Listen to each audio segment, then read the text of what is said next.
It's the only word that accurately describes the man, and we can demonstrate just that. Everybody thinks he's an asshole. Son of a bitch. Well, that's good, too. Shut up! What the hell? Court's adjourned. In my chambers. Now. And just because I watch a video or parts of a video doesn't mean I'm a stalker. Bitch, what the fuck? Bitch. Steven called me a dumbass. Unacceptable. I understand you're moving for a mistrial when you got additional time and you can call the same witnesses to address whatever issues. Is that what you're saying? Yes, Your Honor, because we don't... Okay. Can we go to exhibits, please? Yeah.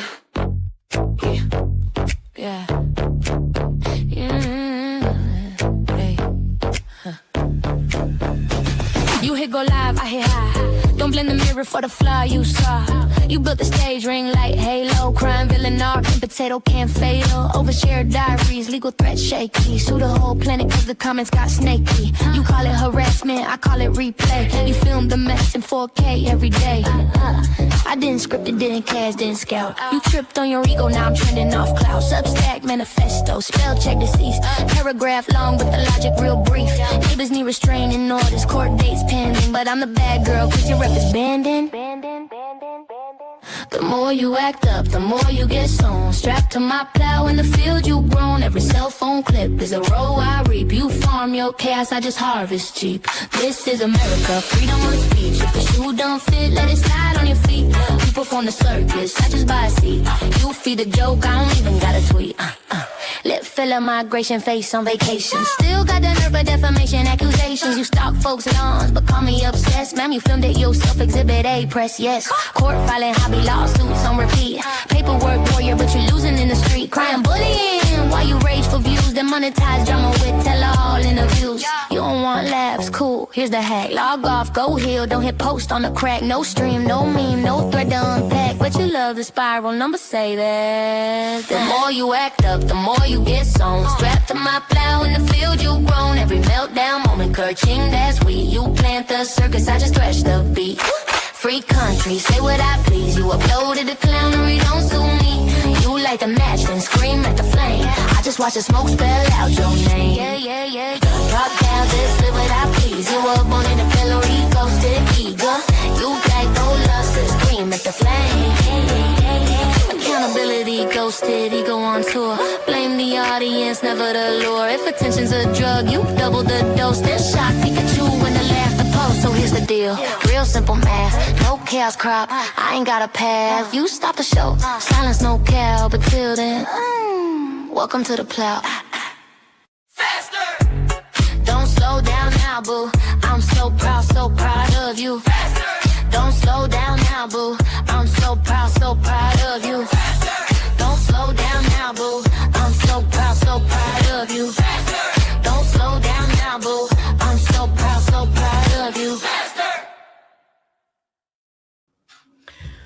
Welcome back to the show, everybody. It's Wednesday night with Megan Fox and that umbrella guy. We are here, as we always are, around 8:15 or so, minus 6 minutes of intro. How you doing? What's up? I'm feeling crazily overwhelmed by all the information coming out. I can't even believe how many documents have hit me in the face today. Like, excuse me, what? It's I like, know. wait, what more? There's more. There's bankruptcy. We've got disqualifications. We've got objections to the disqualification and bankruptcy filings and subpoenas for financial records. It's off the charts crazy. And all of that I just found out like after I made in the last like 2 hours. It's crazy. I cannot believe how much of it is. It's really interesting to see how it's going when you see like subpoenas coming in for checking account records, and when they're starting to ask things like, I don't know, hey, can you show us anything about your nonprofit? show us checks going in and out or anything like that. That's They got a real problem with that. I imagine that with Lynette Preston, she does not run a separate bank account. I bet you they commingle finances into the same bank account, and running that may be a real problem for them. Yep. I'm going to say bankruptcy is the worst mistake they ever made. And in fact, let's just pull that up right now so we can talk about that right off the top, because this really caught my attention. Thank you to iWatch So You Don't Have To for posting these documents. I don't know if I can get any closer than this, actually. Hold on, let me see. Yeah, I got them. What page? Maybe I can. No, I don't think I can. Are you doing? This one, can I, well, the beginning. Who cares about the beginning? What page? There's nothing good in it. What page? I want this page here. Wait, where is it? Tell me the number. I know if I can find it. It says at the very top of the page, right there. This one. Yeah, it's at the very top. What's it say? 8. It's page 8. Give me a second. I've got them downloaded. See it. Oh yeah, 8 of 11. 8. So it's 8. Oh my God. 8, 9, 10, and 11. I've got 8 right here. You want 8 first? Yeah. All right. Here, like I said, I downloaded them. So okay, cool. That was smart. I didn't do that. Yeah, well. The first part, it's a subpoena. It just has a lot of just stuff we don't need to read. I figure like with anything, we'll go over entire documents with it, and there may be something in it people find interesting besides it. But so this is it's a subpoena for Chase records, bank records. Now they got something wrong. She has way more names than that. Yes. Way more. Like they need to do like all 8 of her last names or however many there are, because there's a lot. Well, they also need to. Does it say on here or any other name this person has gone by? I didn't see that. See, but it should say something. Top. Go up to the top real quick. Oh, there it is. Yeah, Joy. Okay, yeah. All right, so they're looking for all notes, writings, records, anything with her name on it, all accounts, including checking accounts, savings accounts, credit card accounts, money market accounts, certificates of deposit, or any investment account of any kind, checks, personal checks, bearer checks, traveler's checks, cashier's checks, money orders, signature cards. Okay, and then it says the debtor refers to Lynette Michelle Preston, the debtor in the action captioned on the face of the subpoena, and his agents, employees, his agents, that's funny, her agents, employees, representatives, and unless privileged attorneys. The debtor dude's got a lot of names, man.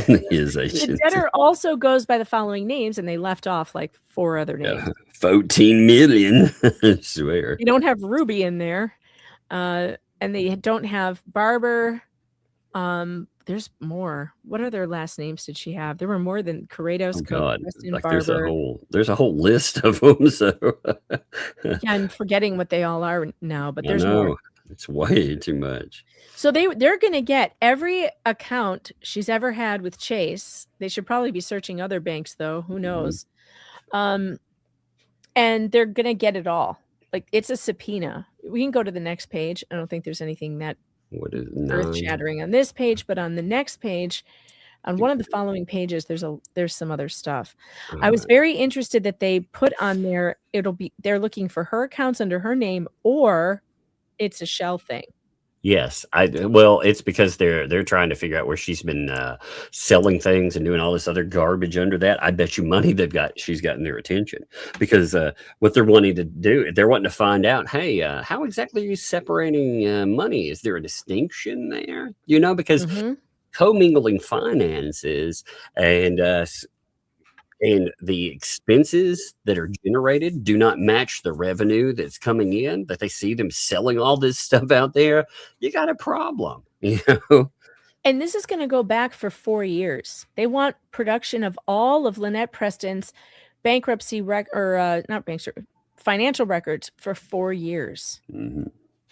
From July 1st, 2021 through the date of production in response to the subpoena. And then it says, if any documents are withheld under the claim of privilege, furnish a list identifying each document, which privilege is claimed, together with the following information: description, date, name and title of the person to whom it was addressed, blah, blah, blah, blah. And then scroll down. It says documents for production. They're going to have some problems claiming privilege with anything the way that they may think they're going to be able to versus, the reality of it. I mean, all documents evidencing accounts as broadly defined above, titled either jointly or individually to the following persons or entities. Yes, Lynette Michelle Preston, it's a shell thing. All documents evidencing accounts on which Lynette Michelle Preston is a signatory or authorized representative, and all the signature cards. She got really comfortable. That means they're checking signatures, Tug. Yep, they should. They should check out. But I mean, they're looking at deposits, withdrawals, and again, if they've been commingling finances, like how are they going to prove that they were spending money for this one thing versus, and again, that's a real problem. Like bankruptcy, they all sat around and they said it was a lie that these people were there. They're not there for just the creditor benefit. They're there for themselves too. They make money off of this if they recover funds. So they are very interested in money. They know bankruptcy is no joke. No joke. Laura Owen's parents declared bankruptcy. It got dismissed because they didn't turn in the right papers. And their house is going into foreclosure. It's going up for auction. Laura Owen's parents' house is being sold at auction. Did you know that? Yeah. That just happened like yesterday. Yeah. So it's no joke. Like they will get you and they will get your creditors will get the money. All right. I think we can skip to the next page. There's not much more. Yeah, give me a minute. It'll take me a second. You'll have to excuse my constant muting. I'm still coughing, unfortunately. I can't get rid of it. How dare you, Cole? No, how dare you have mic etiquette? What are you doing? God. Well, if you see the microphone muted, that's I'm mostly choking back here because the cold that I had is still hanging on. Tomorrow, by the way, just a reminder, the Love Trapped podcast about the Laura Owens case drops tomorrow, episodes 1 and 2 on Apple Podcasts, Spotify, iHeartRadio, wherever you get your podcasts. You should tune into that. And if you like this show and all the news I bring you, including breaking stories that nobody's heard of, like, crazy stuff going on in Arizona with pregnancy fakers, make sure that you hit the like and subscribe, share it out to your friends. And if you want to go further, if you want to become a paying member of this channel, you can become a member. You can gift a membership. You can go over to meganfox.locals.com, become a member over there. Or you can send super chats or super tips. And I have a new rule starting today. We're going to reward super tips for giving 90% of tips to creators. And super tips will get read first as I see them. They will get played quickly. They will get played quicker than super chats. God, I'm screwing up my words. My brain is not all the way back either. Cold medicine, man. Supertip.gg/Megan Fox.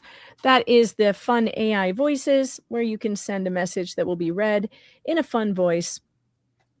And starting today, I will have them playing immediately. All right. So, and it looks like we already have 3 of them that came rolling in. So I just promised I would do it, and I'm going to follow through with it. So Razilla's Realm, thanks for the 5. That potted plant you were talking about earlier in this trial turned out to be a rotting corpse flower. Hey, you ever see those rotting corpse flowers? Apparently they're supposed to smell really bad, and they're huge. Yep. Some kind of tropical flower that just stinks. We went somewhere that had one of those. Oh, God. Was it awful? Oh, yeah. It was pretty gross. I think I've seen one in person. It was at the DuPont estate. I think it was at the DuPont estate. They have a giant greenhouse there. Mm-hmm. And like they have this incredible gardens and just crazy stuff. But whatever stage it was in, it didn't smell bad. So I don't know if it wasn't blooming or I don't know. SF, thanks for the super tip for the 5. Megan, hush your mouth. Filing bankruptcy was the best decision I ever made. I might actually be held accountable for something in my life. since no other judge will hold me accountable. That's true. That's true. That's really true. And Martin S., thanks for the 5. Soon I will be financially bankrupt as well as morally bankrupt. John, get away from the bank card. That was a good one. Mitchie, thanks for the 5. Just found you guys a couple months ago, and digging into all this madness has taken over my life. Micropeen. Oops, wrong show. Actually, this is not the wrong show. There are micropeens in this story too. Yeah, there are. There are micropeens in this one as well. They're made out of rocks and crystals, but there are micropeens. So we should do a micropeen counter. We really should. Oh, That's no. one. And JGR or J.A. Gurr, I'm not sure how to say this. Thanks for the $6.42. That's very specific, but thank you. Now, Megan, how many times do I have to warn you about using hamster nappies during your streams? Now leave Megan be, Pops. She's about to have a rip-roaring stream with Tug tonight. Well, that's guaranteed. All right. So that's what super tips are, by the way. And if you want to have your comment read out as sooner than usual, than the end of the show, then go over to supertip.gg/Megan Fox. And that's the reward you get for using that service. We will be doing those first, and I will try to do them as we go. All right. Let's put this back up. Oh, yeah. They're looking for all deposits, transfers, wire transfers. You know what's interesting about this? The Fleas had to have given her, they did give her money somehow. Mm-hmm. If the money went to any digital accounts, those digital accounts like PayPal, Cash App, whatever, they're all hooked to your bank account. So it's not like those won't be discovered. They will be. Oh, hang on a second. My kid's calling me. Take over for. Yeah, all of this stuff, that is a very good point. If they think that they're able to obscure any of it whatsoever. We also know for sure that she has been taking payment, through specific digital. What was it? Was it coffee that she was utilizing? Let me check real quick. Oh, this is funny, by the way. I don't know if y'all saw this. So she's been selling off purses and stuff, and in the middle of her listing for a purse, she put up a picture of a newborn in there. Oh my God, I saw that. Like stuff for sale, and it's a picture of like a naked baby. I mean, yeah, I was you like, cannot what? get worse than that. I was like, what in the world? Oh Lord. It was right in the middle of it too, and it's so bizarre. But she had her what was it, coffee that she was taking through? I'm looking to see if it's on here. It is it's Cash App. She's using a Cash App for sure for it's a shell thing.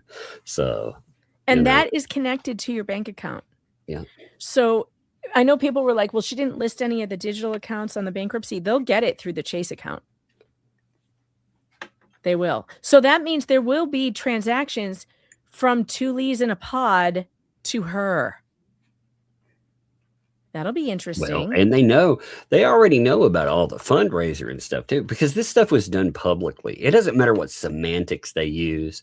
The ecosystem, they keep saying their new thing that they cling to all the time is that it all happens spontaneously when people, you mentioned that you were going to keep, it didn't happen spontaneously, first of all, through multiple days. That doesn't happen.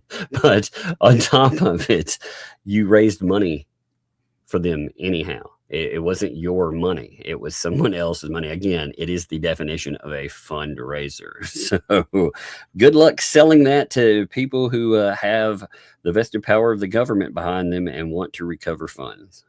Now look at number 9, wire transfers. That would include Cash App, Venmo, PayPal's, all of those digital accounts. That's a wire transfer.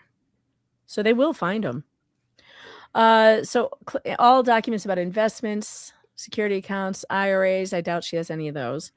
All documents evidencing all deposits, withdrawals, loan applications. That should be interesting. Personal financing, loan agreements, business financial statements, income tax returns, loan history reports, ledgers, and complete loan files for any of the persons or entities identified. All copies of loans, mortgages, payment histories. Oh, this is going to get interesting. I mean, everything. Yeah. And the thing is that once they see wire transfers from a digital account in large sums of money, they're going to be able to subpoena those. From who did those come from? And when they see that it came from the flea bags, they're going to subpoena their records. And they're probably going to subpoena their records anyway, because there's testimony that they raise money. Yes, they keep lying and say, they keep telling people there's no grounds to do that. Well, there would be no grounds if it were just your funds. But unfortunately, you have a lot of funds where even Michelle Preston is claiming the funds have disappeared and I don't have any more. She has dug them a hole for that too. I hope they realize that as well. For any excuse that they would have tried to sell like that, definitely, it dug that thing under. Is there anything else interesting on the next page? I don't remember. I don't know. Give me a minute. There's page. There's just 2 categories, very short. It says for here, I'll pull it up. Give me 1 second. But it's nothing. It's nothing amazing, it's just but show. There. Look on that. All right. So accounts, more transfers, credit applications. Oh, credit applications and credit limit increases. That should be interesting too. Well, connected accounts that, they said any accounts there. So if there's any accounts that also link to John Cook, Again, they've been very opposite. Michelle, I imagine that they have been telling her that this is no big deal. None of this stuff is a big deal, Oh, GoFundMe accounts or wire transfers, by the way. That would be wired to her bank from GoFundMe. Sorry, I say not only that, but what? They had been going with the idea that these people had come in because they were going to go after Jeremy Hales. That's all of it. And you could tell the narrative there. Part of that narrative is probably to keep Michelle Preston like locked down and calm. And we've told her many times, like, this is going to go bad. And to go talk to I told her it was in that freaking recording. Go talk to a freaking outside lawyer, and I'm not talking about picking up a lawyer for something. I'm saying just get them to give you some advice to be like, is this something I should be doing? You knew they weren't going to take it anyway, but. Yeah, the bankruptcy is going to be the giant bomb in this whole thing because bankruptcy court does not play around. And Laura Owens is getting kicked in the teeth by the bankruptcy court too. They think they're going to get out of it by declaring bankruptcy, and everything just gets worse. That was the biggest mistake they could have made. Yep. My opinion. Mine too. In both cases, to tell you the truth, that did not go well for either of them.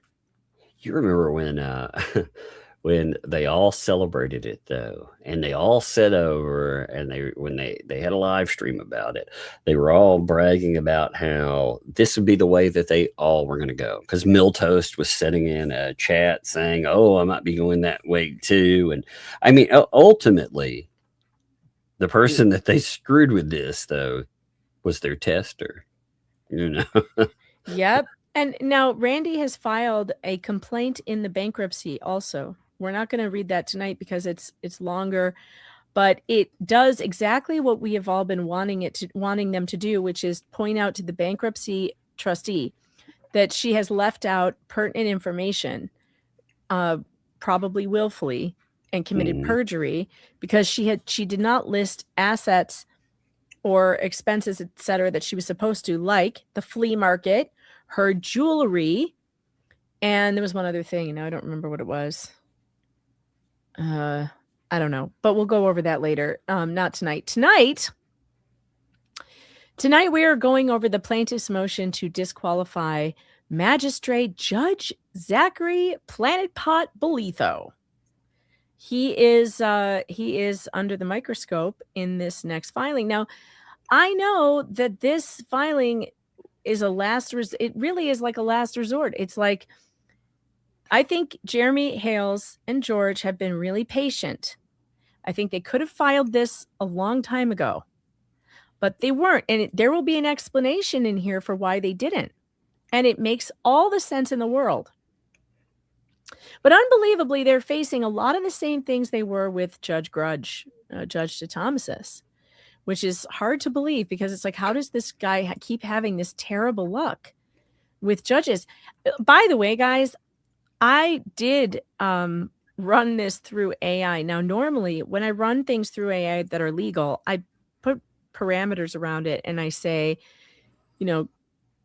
give me a completely objective view. I don't give it like my opinion, and I tell it, I don't want you to tell me what I want to hear. I will tell you that AI, after I gave it all the documents, AI said that this was a very strong argument. Yet, even so, in federal court, you need to understand that in federal court, disqualifying a magistrate is rarely done. They try to avoid it as much as possible. It is an uphill battle. It's an uphill battle anywhere. It was an uphill battle for Judge Thomasis too. But if anybody can do it, it could be the person who wrote this motion, and that's none other than Doreen Inglis, who, I think it's funny that the ecosystem thought they were going to hurt her by showing pictures from her Instagram, the bikini lawyer, right? They thought that was really, that's really embarrassing for her, and writing about her not weightlifting. Well, she does do weightlifting. She's a bodybuilder.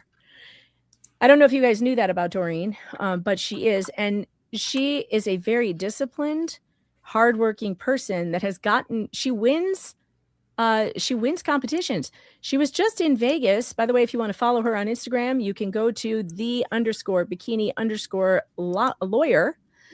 She works really hard to be in these competitions, and she won. She's 62 years old, by the way, 62. She said, at 62, I did my first NPC Fit model competition, met such amazing women, was truly a great experience. And this is really something. She's in great shape, and she works really hard. And I think it's pretty crappy of the ecosystem to use this against her as some kind of like shaming thing or whatever. Doreen is amazing. It takes so much discipline to compete at this kind of level. At her age, it's amazing. It's amazing. I would say that people, Doreen, if you hear this, the people that sell peen rocks online and walk people around in dog masks while driving around loofah Sexmobiles, maybe I wouldn't take anything they said, to heart. Yeah, no, I wouldn't either. And she's won competitions. Look at those medals. That takes a lot of work. I have known women who did these competitions, the bodybuilding and fitness competitions. They're some of the most disciplined, dedicated people. I could never do it. It is so hard. They have to watch everything they eat. They have to be in specific diets. They have to be doing tons of workouts consistently all the time. And then they get up on a stage and get judged on it. It's like my worst nightmare, getting up on a stage and being judged on the state of your body. I think it takes a lot of guts to do it. So I just want to say that we've already seen an incredible disqualification motion that was rewarded that Doreen wrote. And this is another one that we're going to get to read. Stunning to see happen, by the way. Right? So, they don't call it extraordinary for nothing. No.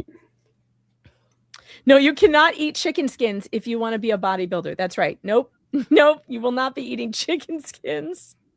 Interestingly, Lynette spent a lot of time talking about Jeremy Hales last night in the chat. Lynette? What, did she? Oh, yeah. Oh, yeah. They spent a lot of time defending Judge Thomasis there. Really? Yes, they did. That's too funny. Yep. You know, in fact, they were like, they blamed Bruce for all the filings when they're the reason he had to file all the filings. It's like, oh my God, man. Yeah. The clown show never stops, though, you know. Well, I, for one, am excited that Doreen Inglis is back writing motions in this case, because Doreen has a specific style, and I really like it. And I love reading her work. It's always a pleasure. And this one's going to be fun. So let's get going. It's plaintiff's motion to disqualify Magistrate Judge Zachary Bolitho. Plaintiffs, by and through undersigned counsel, pursuant to 28 U.S.C., a move to disqualify United States Magistrate Judge Zachary Bolitho, hereinafter Judge Bolitho, from further proceedings in this matter on the grounds that his impartiality might reasonably be questioned due to a deep-seated and pervasive antagonism toward the case in counsel, which makes fair judgment impossible and reflects judicial bias.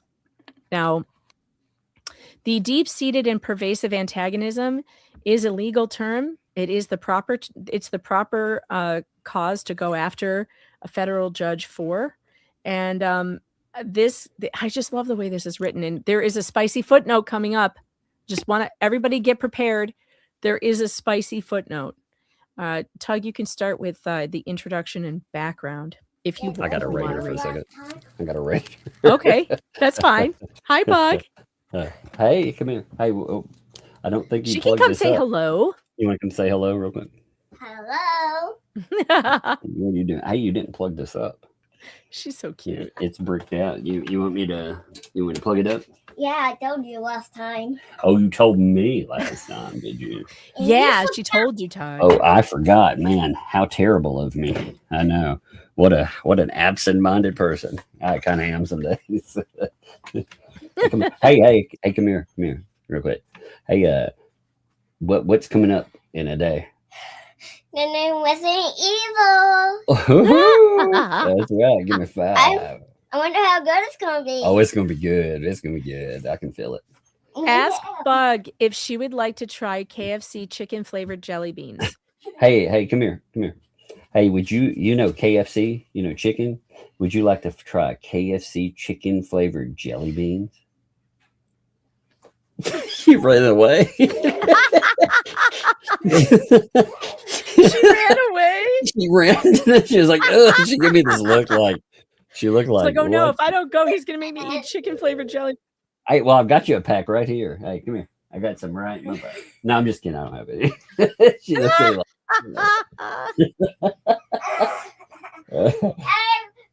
always to make McDonald's. Oh, if they made McDonald's ones, it would be different. Yeah, because McDonald's is my favorite. Yeah, I know, unfortunately. All right. And the nuggets taste good to you. Not bad. I know. You remember? Well, I do remember. All right. Well, hey, go upstairs, So and I'll charge it up for you. Okay. I got it plugged in. Love you. Love you too. Close the door. Be careful on those steps. Okay. All right. So Dawn's Crafty Corner here found those KFC chicken flavored jelly beans at Target. What That's the what? hilarious. She says, what the what? That's hilarious. She looked, her face, her look on her face was like, oh, she was trying to imagine it. I don't blame her. Well, That sounds gross. Yeah, well, she thinks like with KFC, she thinks of the gravy and everything else, and she is not at the age yet where gravy sounds appealing in any way, Right. So she, smothering anything. She's like, no, McDonald's. I want chicken nuggets. Oh God, I hate those things. I hate those things. Oh yeah, Gemma just pointed out that Bug just said no to candy. Yeah. There are some pretty gross flavors that she will not move up. Yeah. There are. Her love for candy is not all encompassing. It's not all encompassing, apparently. All right. Well, you can start with number 1. This is the background of the disqualification, and this is going to get spicy, y'all. Oh yeah. Oh yeah. This is the spicy. I mean, it is so fire. I love it so much.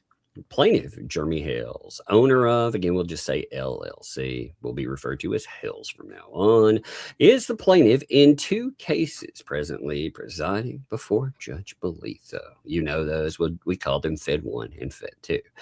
This motion is being filed in both cases, which require continued judicial labor.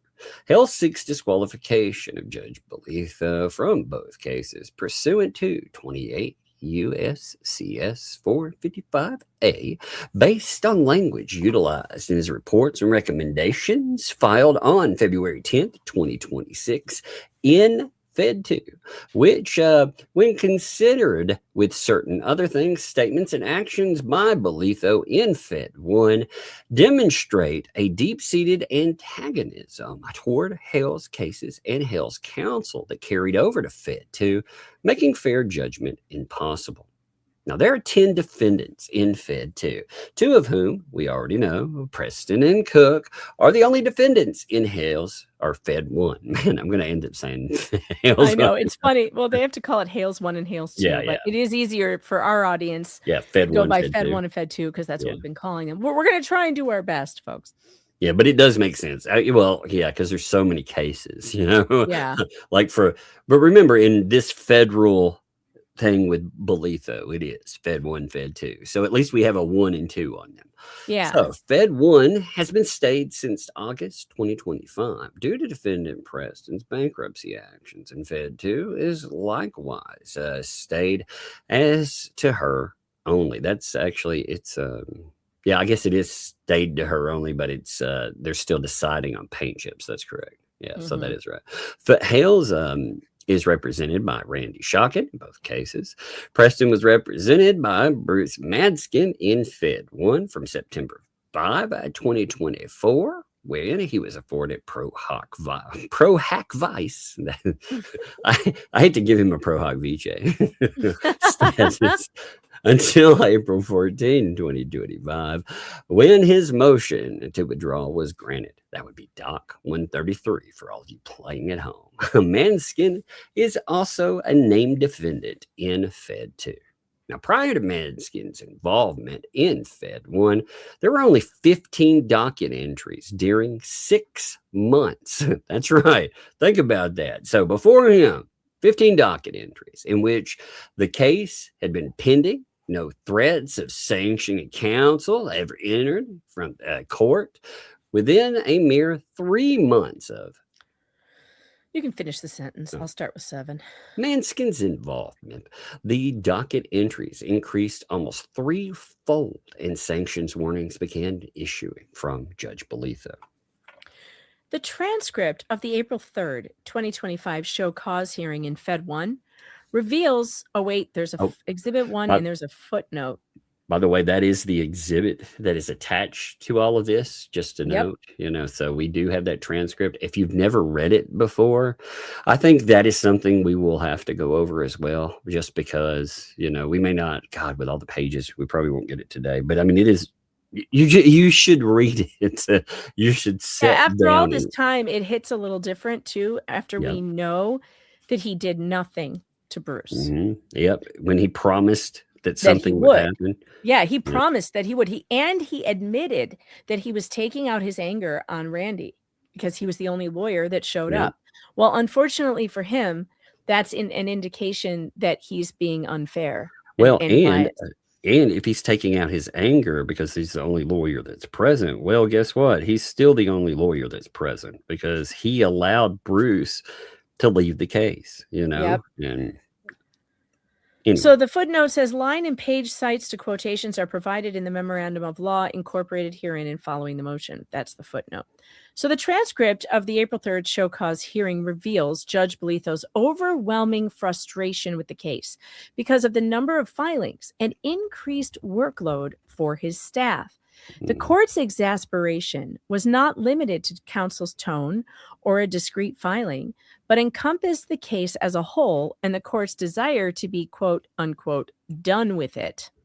Approximately 10 months after the April 3rd hearing, the report in Fed 2 issued dismissing all claims against 8 out of 10 defendants, including Madskin, with prejudice. Relevant procedural history in Fed 1.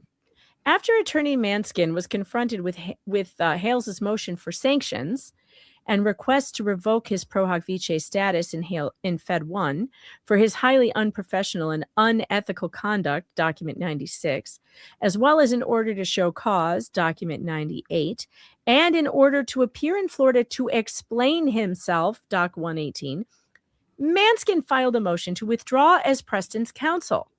Bolitho granted it in mid-April, reserving jurisdiction to impose sanctions on him for misconduct, document 133. All right, you're up. That's crazy, by the way. You know, I mean, I love how it's written, and it gives us all the documents, because this is a great way to actually go through it quickly. Like, you know what I mean? Like, we could reference it very quickly to show, okay, let's reread document 96. Right? I think people, you know what? I think with things paused, I think this would be a good exercise in looking at how things went, because you have, items that are laid out. I think we could make a very good. Well, at least you could understand the argument. You decide if you think it's a good argument or not. Right. I think in watching it, I think when a person is talking about the case, when you have a judge with it, and his words are going to be quoted in here. When you look at some of these quotations, you can tell he doesn't want this case. Now, how he said it. Yeah. He said he hates it. Yeah, so I mean, if he's saying this, and again, he's tired. You see, he's what he says about the attorneys too. He compares them to children. Like you discipline them like children. He gets rid of one is out of his courtroom, so there's only one other one to take it out on. And how unfair is that shit? It is unequal. That's for sure. Yeah. In Fed 1, a live hearing on Hale's motion for sanctions and show cause order was scheduled to occur in Pensacola on April 3rd, 2025. That would be document 98. After Manskin filed a response indicating he did not intend to appear because, inter alia, he feared being arrested. Yes, that is indeed correct. That is directly quoted, his statements, by the way, for those that weren't there then, as well as 4 separate motions seeking the same relief, attorney's fees. That's right. He just papered the court. Yep. It was crazy to watch. He papered it, and all of them got struck, remember? Or stricken. I don't know if it's all but one, because he kept filing them every single day, and even when the judge's order came up, there was an outstanding one that still hadn't been ruled on. It was so nuts.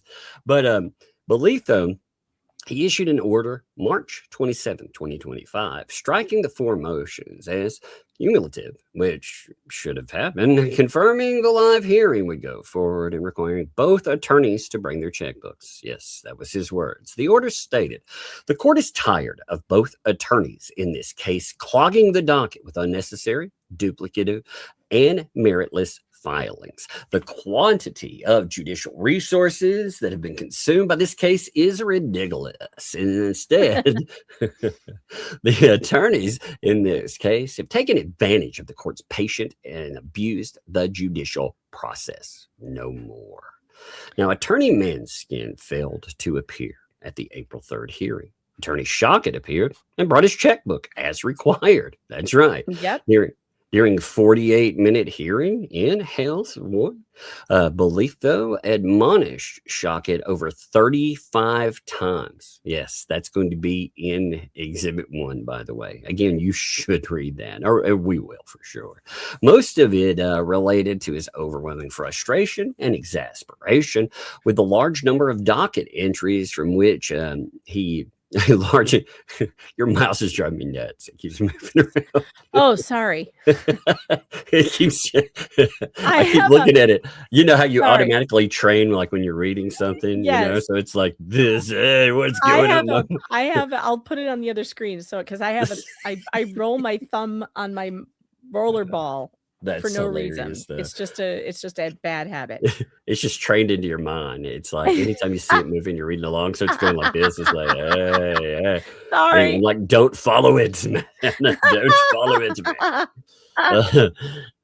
It's funny. Most of it related to his overwhelming frustration and exasperation with the large number of docket entries for which he largely blamed Shockett. Shoshay.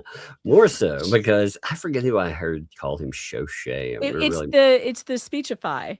My Oh, Speechify, yeah. like Gwyneth Paltrow always calls him Shoshay. Shoshay, yeah. Any AI that says his name says Shoshay. I have no idea why. He sounds so fancy. He's like Shoshay. I love It's it. funny. Yeah, because Shockit was present and Manskin was not. The 32725 order specified 2 entries that were filed by Shockit, Docs 85 and 86, motions to dismiss each of the 2 defendants' counterclaims to be addressed on Hales' side of the case. Shockit explained that he believed, albeit perhaps mistakenly, that the counterclaims appeared to include him as a party to the case, and there was no jurisdictional statement or statement of interested parties to clarify otherwise. Judge B, nonetheless, repeatedly asked Shockit why he filed those motions after Shockit already explained himself more than once. Judge B also interrogated Shockit about his filing a motion for summary judgment early in the case, although that motion was not specifically noticed for consideration. So if you know what that means he brought up a motion he did not tell the lawyers he was going to talk about at this hearing. Yeah. The judge is supposed to notice everything he wants to talk about. Yeah, so that he way said you can prepare. Yeah. So for him to just throw in another motion that he wants to talk about it being a problem, he didn't notice Randy for that. He didn't give Randy an opportunity to prepare for that. Though that motion was not specifically noticed for consideration, he stated he struck it without ruling because he did not want to see successive motions for summary judgment. Meanwhile, the judge ruled on defendants' even earlier filed motion for summary judgment and gave them permission to file another one later down the road. Mm-hmm. Judge B also criticized Shockit for filing an amended complaint to sue opposing counsel in the middle of Fed 1, stating there was no purpose to do that other than to stir the pot and instigate conflict. That pleading was also not specifically noticed for discussion at the hearing. So that's the second motion he talked about that he did not alert counsel to. So he got blindsided is what happened. Judge B called the case a nightmare, a disaster, and a burden on his staff. He remarked that he knows plaintiff's case number by heart because he has to type orders in that case all the time, and that he was done with the case and done with his law clerk, spending most of his days researching and writing and trying to keep up with the docket in the case. He compared dealing with the attorneys to talking to his children. All right, you can pick up number 17.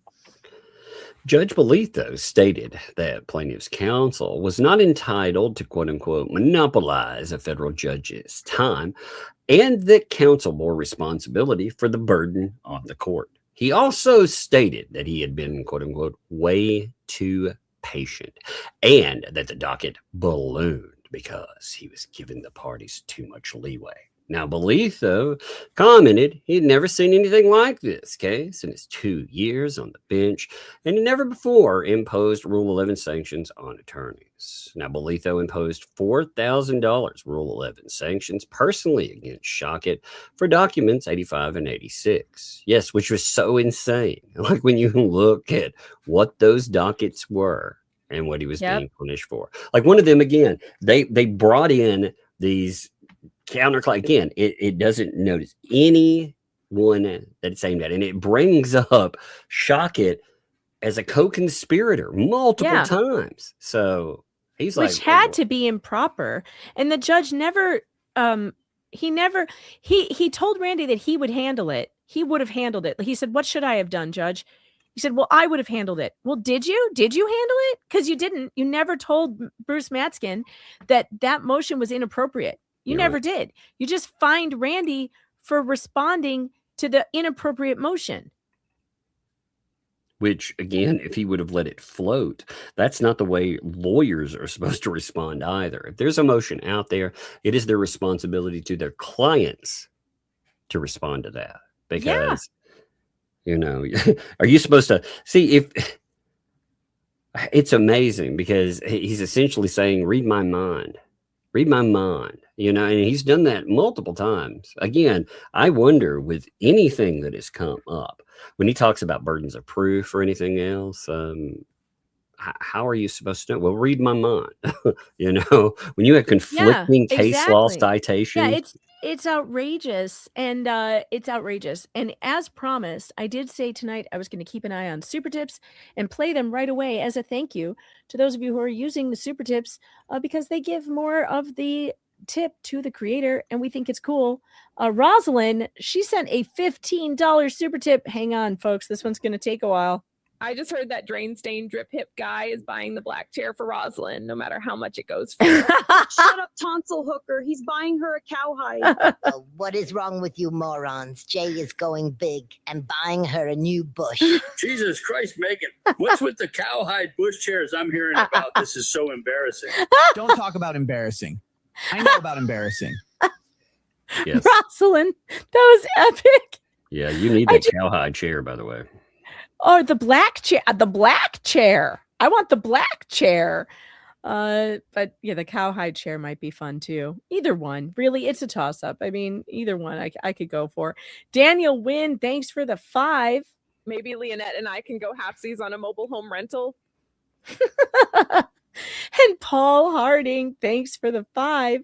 Judge Bolitho is potted pot or maybe potted poppy seeds, hard to tell. Either way, he is a judge. And I never said I was talking about the judge. And Sherry, thanks for the 5. This year's flu and colds are the worst. Yeah, they're not great.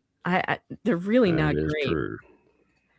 Yeah, thank you again for the super tips, folks. If you want to get in on the AI fun and have your chat read right away instead of at the end of the show, you can go to supertip.gg/Megan Fox and send one there. And I sure appreciate you guys. And if you can't give anything to the show, that's cool too. You can hit that like button, you can subscribe, and just you being here and giving your watch hours to this show helps the algorithm and it helps our ad revenue. And we really appreciate you. We appreciate every single one of you. All right, Tug, I think we were on number 19. Oh, no, sorry, 18. Bolitho commented he had never seen anything like this case, and it's 2 years. We read that already. Oh, we did? Oh, yeah. Whoops. But he still commented that nonetheless.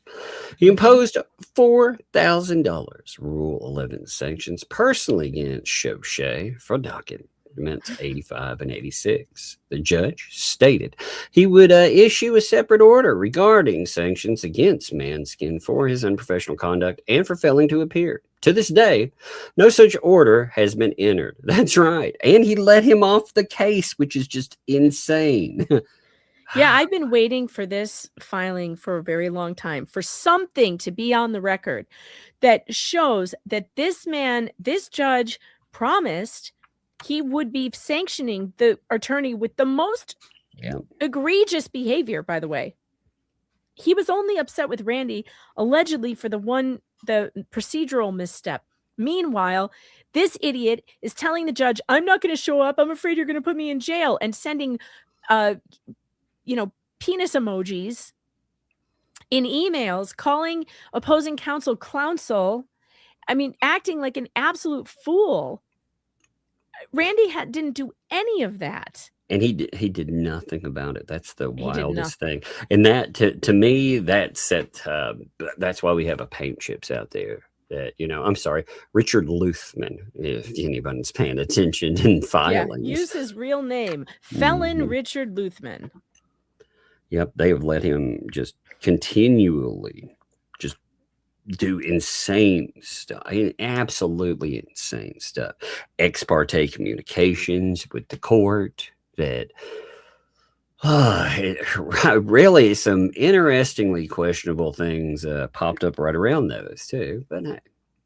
So it is noteworthy that shortly after the show cause hearing in Fed 1, Bolitho ruled on President Cook's request for appointment of counsel in Fed 2.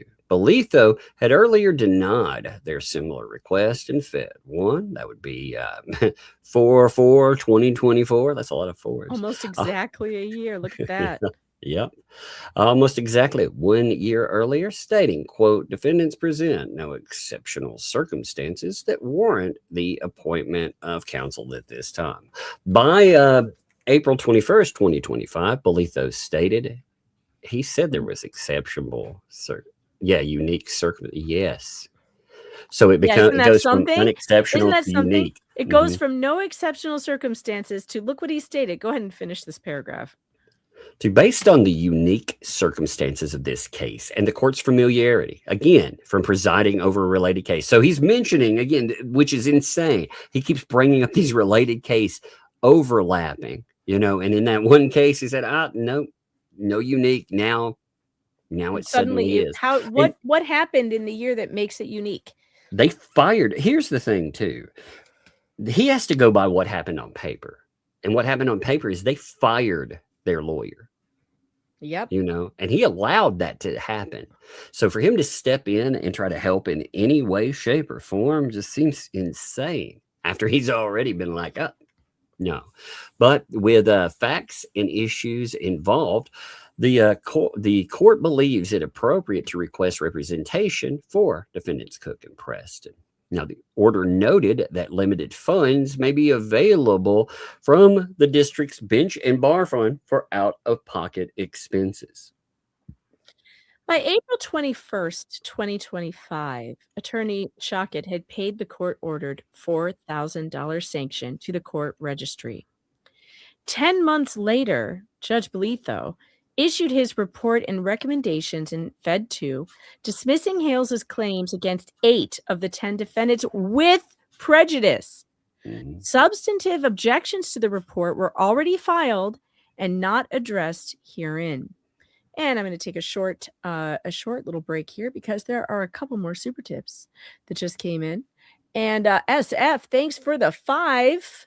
Should Dave Neal buy one of Laura Owen's horses in auction? Then they could graze on his property. Just saying, gang, gang. Gang, gang.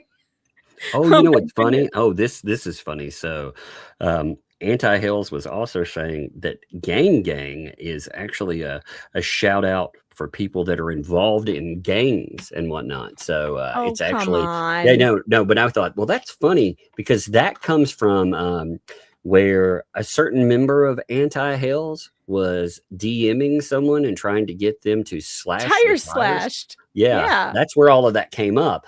So are they admitting that he was trying to get somebody to slash Jeremy's tires? So are they admitting their nefarious little gang there? That they're nefarious gangsters? Yeah, maybe. And thanks for the 5. Check Dalton, Illinois Super Mayor Tiffany Henyard corruption, police chief, etc. Oh yeah, Caught she's turning terrible. due to bankruptcy fraud currently. Reminds me of Owens and Alumno P. Oh yeah, she's incredible. That story, I know all about that story. I followed that. You know who followed that really well and has great videos on it? If you guys want to know about Tiffany Henyard, or it's Henyard, right? Is Nate the lawyer. Nate's got some great short videos on that are hilarious. So if you're interested in that case, you should check out Nate the lawyer. And there are a bunch of them on his channel. The report and recommendations in Hales or Fed.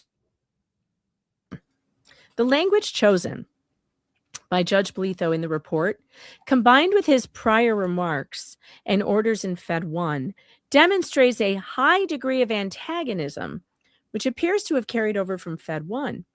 The language would lead the average person, fully informed of the facts of both cases, to reasonably question Judge Bolitho's impartiality. Now, chat, I ask you, there are 2,921 of you here on YouTube.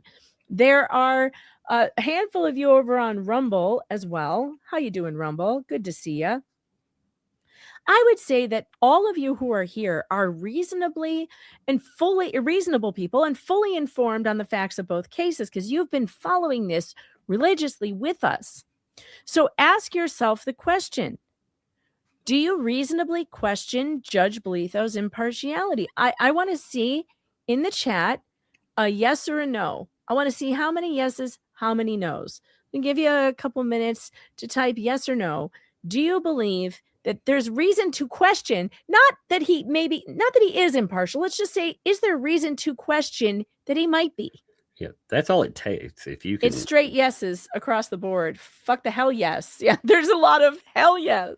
Look at this. but I mean that's actually a good notation to it too. You know, you're not saying or intimating that he actually is, but if there is any room to even question that, I mean, that is his sole purpose. Well, and so the law says that the appearance of impartiality is enough to remove the judge. Yeah. So even if he isn't, and I will give him, I will allow that we do not know what is inside his heart and mind. I will allow that he may just be frustrated with the workload of this case, and he may hate everybody in it. Okay, he may not like one side more than the other, although it does not appear that way to me. But let's just say that he's not impartial. He sure looks like it. Yes. That's the problem. He has not he's not disciplined himself enough in this case to withhold his personal feelings to make sure no one thinks he could be impartial. And that's enough.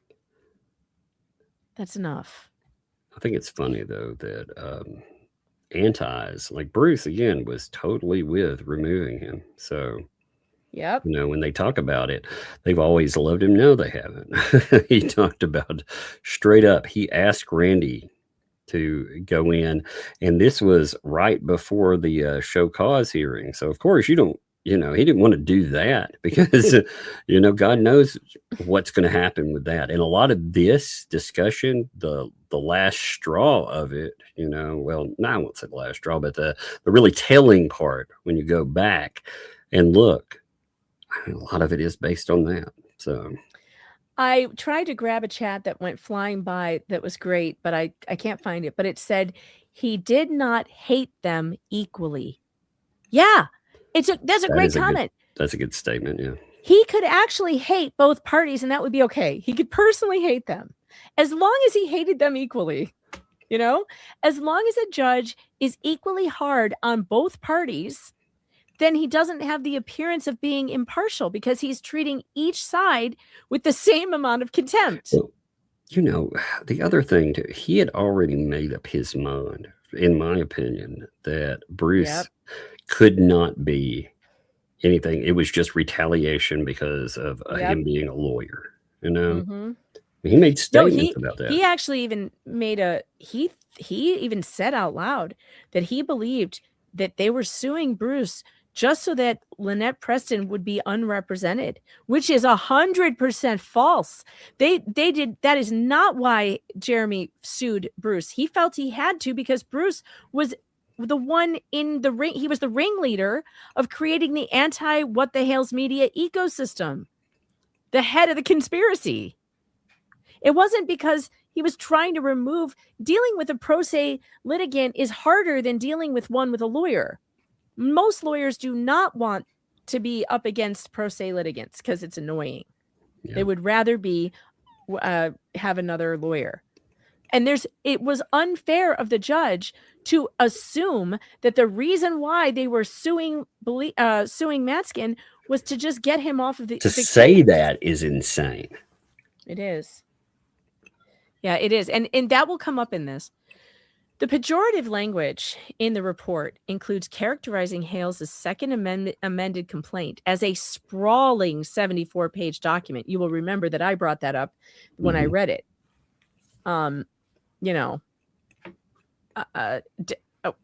Sorry, I got distracted by something in the chat.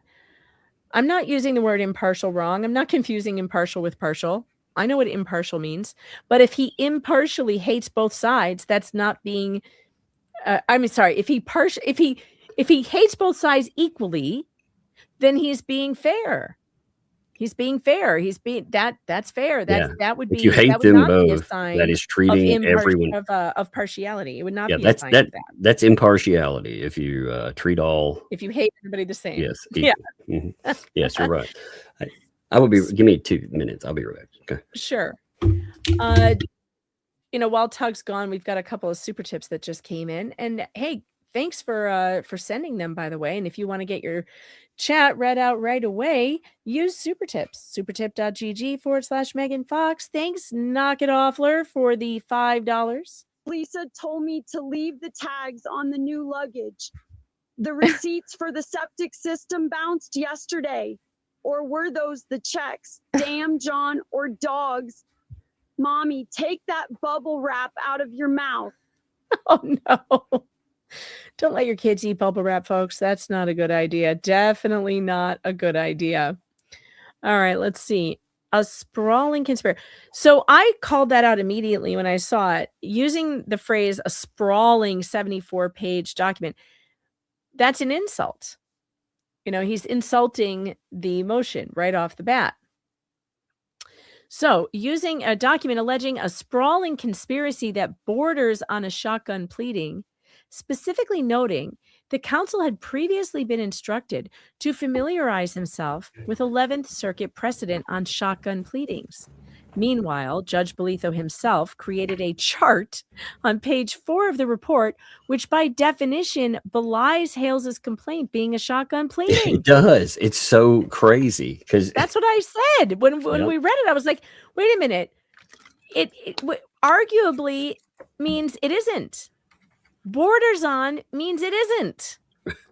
Right. It either is or it isn't. You can't almost be yeah, you can't almost be a shotgun pleading. If it's almost, well, then it isn't. So, which by definition belies Hales's complaint being a shotgun pleading. Judge Bolitho's only grievance on this issue, however, involved the count against defendant Lee under the Lanham Act, which he stated was arguably a shotgun pleading. Well, but that also means you can argue that it isn't, right? When you say something is arguably something, that means there are arguments on both sides that it is and it isn't. All right, you can start with 26. When we read that, though, that was so crazy. The report also referenced an unrelated case filed by Hales against Florida State prosecutor, to which Judge Bolitho was not assigned, noting it was dismissed by Judge Windsor for failure to state a claim. Although that order has been appealed, which was not mentioned by Judge Bolitho, his clear implication was that Hales and or attorney Shockett did not file meritorious claims across the board. That is exactly it. It's amazing. Mm-hmm. It is in the middle of appeals, and for him to even mention it, period, is so out of bounds. Yep, it is. That is a problem. Like, why is that coming up? And especially when, again, there's a lot of questions about the writing of a certain somebody ex parte that mentioned it right before that came out too. Yep. And that looks like, even if he did not mean to bring that in some way, shape, or form, it gives the reflection of it. And that's a problem. Oh, what a mess, though. 4 times in the report, in context of criticism, Bolitho noted that plaintiffs were represented by counsel. Wow. As opposed to the others not being. Like, what is this? Yeah. Fuck. Yeah, like that's somehow, like, it's unfair. But the defendants have every opportunity to get counsel. They chose not to. They even had money to get counsel. They had over $100,000 raised. Yep. The report further stated that plaintiff had not moved for leave to amend in the manner required by Rule 15A2, although their response in opposition requested an opportunity to amend to address any perceived defect. The recommendation to dismiss all claims in a second amended complaint against 8 defendants with prejudice without affording plaintiff at least an opportunity to amend was discretionary, not mandatory, and particularly harsh given the deficiencies identified and relate primarily to pleading standards like vague, conclusory, arguably, at the bottom. There we go. arguably shotgun, rather than substantive legal bars to relief. It demonstrates a continued focus on counsel's performance rather than objective assessment of the claims. Yes. Yes. This is really important, actually, because when it says that this is okay, so we talked about this.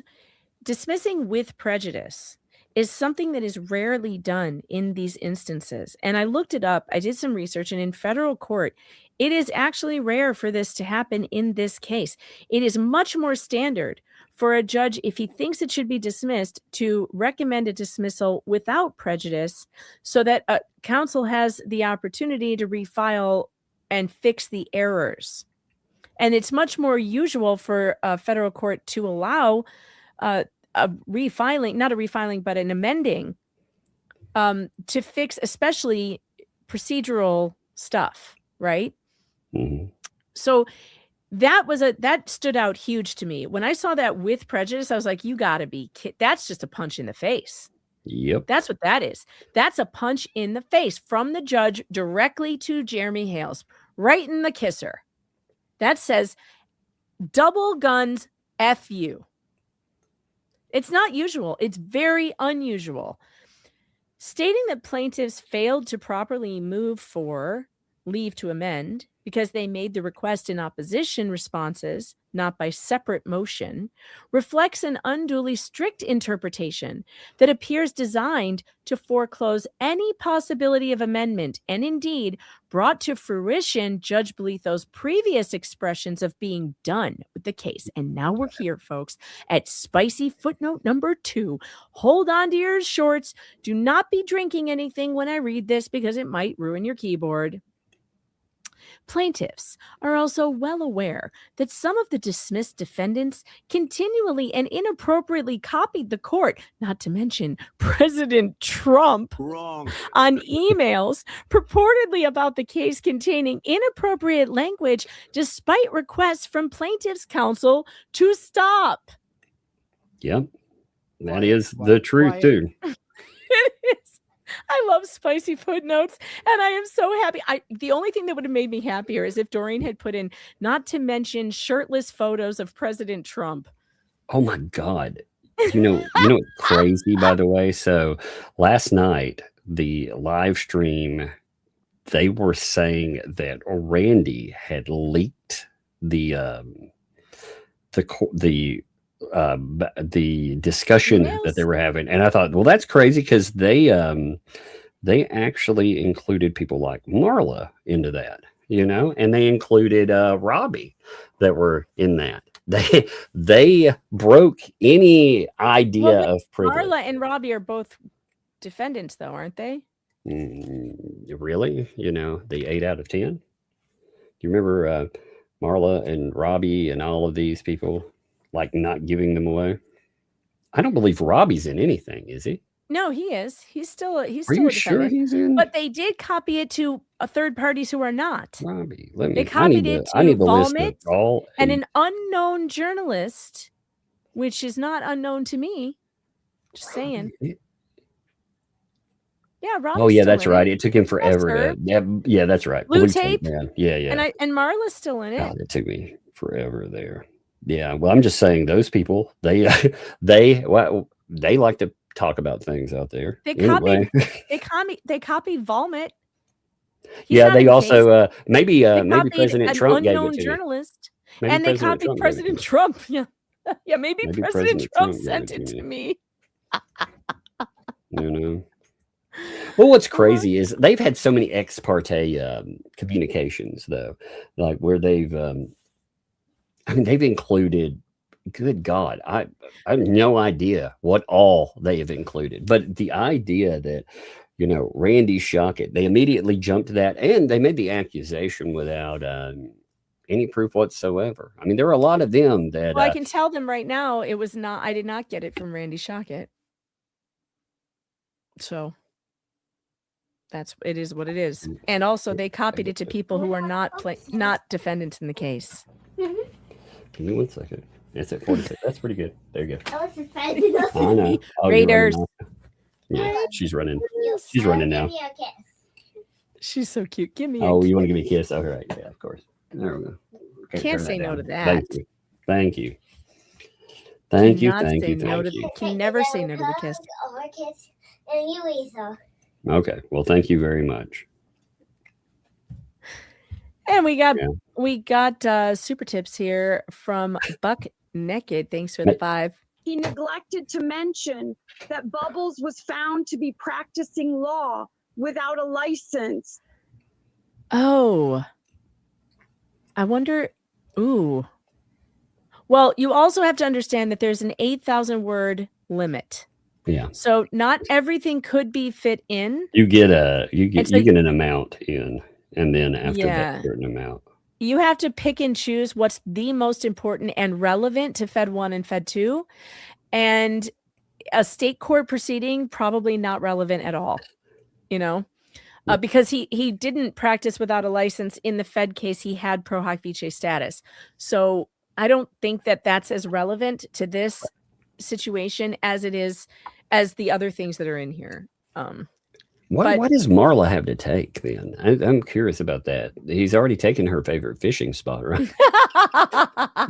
Well, maybe he's going after her fishing rods. Maybe there was maybe that's tackle why box. maybe that's why she perhaps leaked that. Maybe she was like, if I get in the good grace, I can start Funny fishing hat. over there again. He Yeah. could maybe repossess her funny fishing hat. Her scooter. Her scooter. Buck, thanks for the 5. He neglected to mention that Bubbles was found that was to be twice. practicing law. Stop. I don't know why that played. I think you sent it twice. I don't think I played it twice. I think it just sent twice. But thank you for that. I appreciate that. And William, thanks for the 6. Nope, that didn't work. Now it's screwing with me. Hold on. Oh no. My super tips fell down. Super tips fell down. Maybe Ray mailed it to you. Let's try it again. Yeah, maybe Ray sent it. When here he's it is. checking out that wrong video stuff he's not supposed to watch. William, I think this should work now. I'm super happy that Randy filed this. I have been frustrated for a low time about Randy has had grounds to file this long before Fed 2 kicked off. The nose dust helps keep the Yeah. cold and flu away. It keeps the sinus clear. I like how it actually tried to make him laugh. That was funny. But yeah, I do believe he had grounds to file it before now. But I think that he showed a lot of patience. He A also lot of patience. he represents us in litigation too, and he is a firm believer in. He's not. What's a better way? He's not cynical like myself. Yeah. He isn't. He firmly believes in the court system, and that if you do things correctly, so he wants to see the good in everyone. He does. He's very optimistic, and Mhm. he's a very chill guy. I've gotten to know Randy quite well. I mean, he is my attorney on the other case, and Yep. Randy is he is very easygoing, and he's really like jovial, like all the time. I haven't seen Randy get angry, and that's my only criticism of Randy. I'm always like, be meaner, you need to be meaner. But he does. He's very gentlemanly, and he's the patience of Job. Well, most people don't expect, you don't typically run into insane people like we're talking about with these cases, that are just hell bent on ruining other people's lives. Any reasoning be damned, I mean, there's usually something in a case, outside of blackmail or some other craziness. With this, and then on top of it, the courts, you have this expectation that the courts are going to do things right, especially officers of the court. A lot of them, Right. They have that mindset because it reflects on them too. Well, and you're supposed to act like, like ladies and gentlemen, right? When you're in court, you're an officer of the court. There's an expectation of professionalism, even between opposing sides. And it's a long history in the legal system where you can be, opposed to one another and fight it out in court, but you're supposed to leave that there and And also, even in court, you have to be professional, and you have to be reasonable, and you're not supposed to be antagonistic.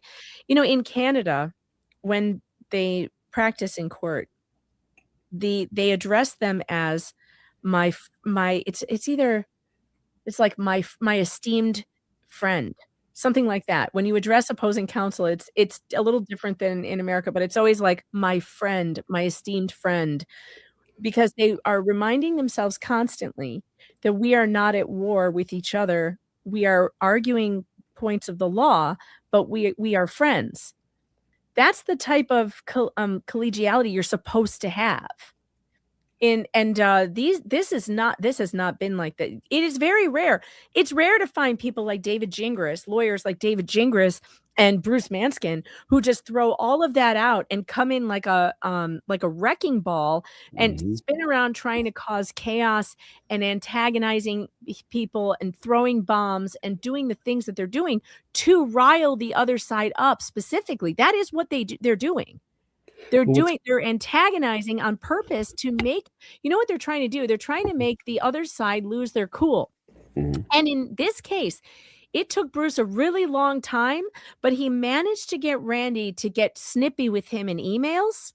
And then he used those emails to bias the judge against Randy. And it was never did look at all of Bruce's emails. No, I mean, they had a show cause hearing for issues that Bruce brought up. And what was it all focused on? Well, since Randy was the only one there, it focused on him. And then when you look at the order, did it really bring up all of these other issues? No. The things that the show cause hearing was supposed to be about. Right. A guy doesn't. None of it got brought up. And when a dude doesn't show up at all, yeah, I mean, obviously you would expect the worst, right? I mean, he's not there to defend any of his actions. So apparently, I mean, that's got to be a major issue. And beyond that, maybe that's grounds to start questioning whether or not, when he's in this thing, if he's in this thing for other causes. By the way, since the judge has been doing outside homework, maybe he should have known himself about the issues with unlicensed practice of law, about all of that. I mean, felons writing in. Thanks for reminding me. They addressed them as my learned friend. That is correct. Thank you very much. I knew it was something like my esteemed friend. Sounds so nice. My learned friend. Well, it's Canada. They're all very nice there. They're very, Do they very have an nice A people. on it too? My learned friend, eh? Yeah. My learned friend, sorry, maple my syrup. learned friend. Yeah. Oh, thank you. They addressed them as my learned friend. Yes. And I think that's a good reminder, though. They really are. It's a good reminder that good lawyers behave themselves like ladies and gentlemen, like friends and colleagues. They do not treat each other like deadly enemies, because it's a really bad look. And you can really, it disparages the entire profession when people act like Bruce Manskin. It's even worse because Bruce did damage in, like Bruce is an outsider. He'll probably never be there again. But this is Randy's home court, his home state. And for this outsider to come in and be afforded just more than every opportunity. I mean, anything to slip away, no consequence to any action is just unreal. Mm-hmm. Yeah, it's terrible. It's like a guest walking in and, it's like some guest walking in and peeing on my floor or something like that. And then me, yelling at my kids. Did Ray Bone Crusher come over to your house? He likes to pee in weird places. I don't know. Off the front porch, in the backyard, in the front yard. I don't know. He's got a whole thing about it. He did a whole stream about Jay, maybe you don't want to take that banner. Or lips. Was it lips? Because she has accidents when she sings. She said they have to bring a mop wherever they go because Oh, gross! That's awful. there's been a lot of damage down there. She said, and so when she sings and hits those high notes, sometimes she leaves puddles. I guess. No, gross. That's what she said. That's what she said. She did. She said that. That's what she said. So the pejorative language it's still my turn, right? Is this mine? Yeah, this is the last paragraph I have. So. The pejorative language, this is the grounds, by the way, in the Hales or Fed 2 report echoes the overly critical tone and extreme frustration expressed by both Judge Bolitho in his various orders in Fed 1, as well as his verbal remarks during the April 3rd show cause hearing. The report reflects Judge Bolitho's deep-seated antagonism toward Hales' case in general, and his counsel in particular, which began in Fed 1 and has carried over into Fed 2. This high level of antagonism has created the appearance of bias, making fair judgment impossible. And it's your turn. I think that's a fair statement. Furthermore, when reviewed in conjunction with Fed 1, the record reflects. Give me a second. I gotta turn around here. Brendan, even retaliatory. I was still had my chair turned around where I was talking to the kiddo. I was playing a video game, so I was like, fuck it. I turned it back on. I wasn't even facing the screen, so I had to turn it away. I was like, wait a minute, I can't read this. I can't side out this shit. Even retaliatory treatment. Welcome to the show. Welcome to the show, Tug, by the way. Welcome. Thanks for thank being you. here. Thank you. Yeah. Maybe I can bring 10% of my brain power. If I bring 20%, maybe I can remember who's in the case. You know? Don't forget, folks, if you have a super tip that you want read immediately, tonight's the night because I am reading them first. Supertip.gg/Megan Fox. And if you're sending super chats, those are welcome too. And I will get to those at the normal time at the end of the show. And we're giving priority to super tips because they give priority to creators. They give us a whole 90% of them, folks. Whereas Google likes to take, I don't know, 40%. It's a lot. 30%. It's a lot. It's 30. More than the IRS, or about like what the IRS does to me. Well, you the IRS. Then the IRS takes their Then the IRS takes their cut. Yeah, it's bad. It's not good. All right. So, and even retaliatory treatment by Bolitho that we cast significant doubt on his impartiality. The bias demonstrated in the report, when viewed in conjunction with Bolitho's numerous antagonistic remarks from the bench and his order in Hales 1, along with other conduct suggestive of antagonism toward Hale's side and partiality toward defendant's side, requires reassignment of both cases to another magistrate judge. Legal standard on this. Now, federal law requires that any magistrate judge of the United States shall disqualify himself in any proceedings in which his impartiality might reasonably be questioned. Like right there. So he should be like, yeah, I'm biased. I'm going to step aside. Or yeah, I have not I'm biased, but I have a reason to step aside. You know, he could do that. He could remove his, if he's so disgusted by this case, he could be like, I can't continue. Well, it takes a really mature person. And he's a very new magistrate. He's only been on the bench, I think, for 2 to 3 years. So he's very new. And it takes a lot of, I think, maturity to recognize when you are frustrated as a judge. I mean, being a judge is difficult. No one is saying that it's easy. It's very difficult because you have to be the arbiter of some very heated arguments.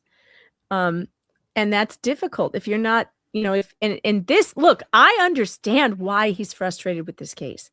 But what he doesn't understand is who is the cause of it. Dude, he keeps blaming both parties as if they're both doing it, and it's not the case. Bruce Matskin is the one who papered this case, who filed frivolous things, who disobeyed court orders, who sent inappropriate emails. Who flouted the courts. He thought nothing would happen. Therefore, he just didn't show up. And he was right. That's the craziest thing. He was right. And the thing is, I did some research on this too, and I discovered that it's not the only time this has happened. It happens a lot in front of judges when someone a bad lawyer is flouting orders and flouting the court, and the other lawyer is the one who shows up and the other one doesn't, it's the lawyer in front of the judge who takes the brunt. Yep, of course. So somebody's got to pay. And this happens a lot. It happens a lot. It actually happens a lot. And there's precedent for it, by the way, for removing judges for this very reason. So it's not, it isn't like Judge Bolitho is unusual in any way. He's a human being. Judges are human beings. They get frustrated. I don't fault him for being frustrated. I fault him for not doing good enough research into why he is frustrated. I wish he had the curiosity to really dig into this case and find out who is the source of my frustration, and do something about it. And it's not Randy Shockett. If he would just and like you said, if he were more mature, he would realize that he's too emotionally frustrated by this case, and it isn't good for him anymore, and he needs to step off. And he has the ability to do that. That's the other part of that I think is worth mentioning. He can do that. So, yeah, he can. And he doesn't have to lose face or anything in doing something like that. I mean, it just... I mean, again, he's very worried about losing face, though. You could tell from some of his statements that, again, why wouldn't you want to be known as the sanctioning judge? Because you're afraid of how that will appear, Yeah, and Mary's comment I want to address here, because Mary says Randy needs to speak up and get tougher with the judge. It seems at times he lets him walk and talk over him. Now, this is a double-edged sword, Mary. So I know it feels this way, like all of us feel this at some point where we're like, no, just, tell him what's really happening. Here's what Randy is battling with. Judges are notorious. They do not like a tattletale. First of all, they want you to be adults. They do not want you to, they don't want lawyers running to them for every little problem that they have with opposing counsel, right? They really want you guys to handle it yourselves. Randy was doing his very best to diffuse the situation with Bruce and try to get him to play along with the rules. Clearly, he couldn't get him to do that. But the thing is, if he had gone to the judge and did what actually that's something that was brought up in the in that hearing as well. He notes, again, I'm paraphrasing because I don't have it in front of me, but he notes something about trying to help him along, and the judge is like, "Did you?" And it's like, wait a minute, is that really his responsibility to help opposing counsel, to teach them their job and to walk them through it, to pretend that it's kumbaya though, and this person is treating you like absolute shit? Yeah, and the judge also got upset with Randy because they couldn't do a deposition without him. But if he had looked at the deposition transcript, he would have seen that the person causing the disruption was Bruce Matzkin. And when Randy says, okay, I'll have to call the magistrate then, that's what you're supposed to do. And I'm really sorry, Judge, that you're having to get pulled into this and do your job because a lawyer is behaving badly. How come you can't figure out which lawyer is the problem? It's pretty easy for us to see it. Well, again, he made it very clear that his approach, which is terrible, like with my two kids, okay, they argue. It happens, they're human. Well, when they argue, his standard for me dealing with that would be to punish both. That's what he said, Yep. And I do not believe in that. I don't agree You punish with that the person that is at fault, You find out who did it. You do not punish an innocent child because of the bad actions of their sibling. And you don't punish a lawyer who did nothing because the other lawyer is sneaky and setting him up and making him look bad. You find out what he's doing, and it would have been very easy for him. Yeah, do you remember Gainesville to Gainesville, Judge? You're talking about a guy who filed a motion for reconsideration moving from Gainesville to Gainesville. Well, he argued with everything that ever came up, everything. And you would have thought after a little while with all of those filings, this judge might just be like, look at this guy, he knows more than I do about everything. And, maybe that's something like if you had to deal with him as opposing counsel, how would you feel about that? Especially when a judge is like, well, don't give a shit, don't care how bad it is. I mean, again, they supposedly had a conference which Bruce refused to appear at, by the way. I think that's worth noting each time. But they did have a hearing that was supposed to be about his bad conduct when he didn't show up for his own bad conduct review, and nothing happened. You know, he's just allowed to be fired from the case. And I mean, you could tell that was so transparent in what he was doing. So transparent. Yeah. But he allowed it. And he allowed him to coach. Remember the motions about my wife's arm is broken. I have a band concert. I got to take my kid to school. I mean, come on. Well, come on. What does that have to do with bad conduct? My children are traumatized. I can never leave the state. Yeah, I can't drive. I can't go in, but he goes places. Get on a plane. I can't do anything. But yet he's gone overseas and stuff like that in the past. Yeah, but I entered a case in Florida, in a state that's far away from me, and said I could do the work, but I won't show up. What?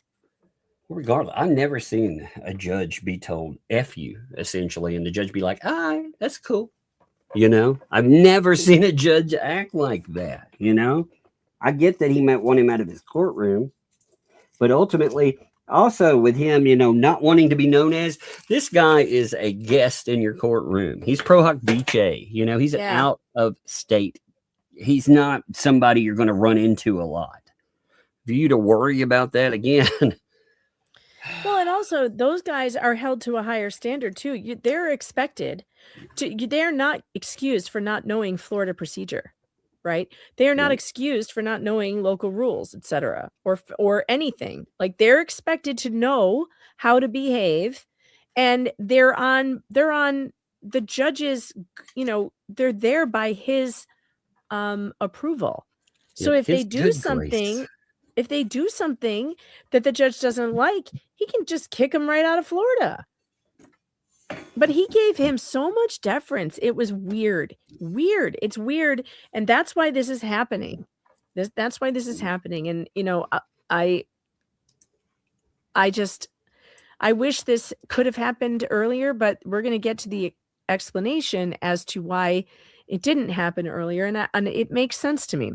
Oh my God. Before we move on, we got one super tip that came in, so let me put that up here because I promised to play them as soon as I see them, and I just saw it. Shaza's Art, thanks for the 5. Me think the potted plant got over fertilized. I don't want to think about anybody in this case getting fertilized. Oh. You know, I understand something now. I am getting Robbie and Guapo in my mind mixed up. Oh, okay. You forgot it was Gator Boy. Yeah. For some reason, I'm getting them mixed together. And then Marla, who cares about Marla? I just forget she's involved in anything.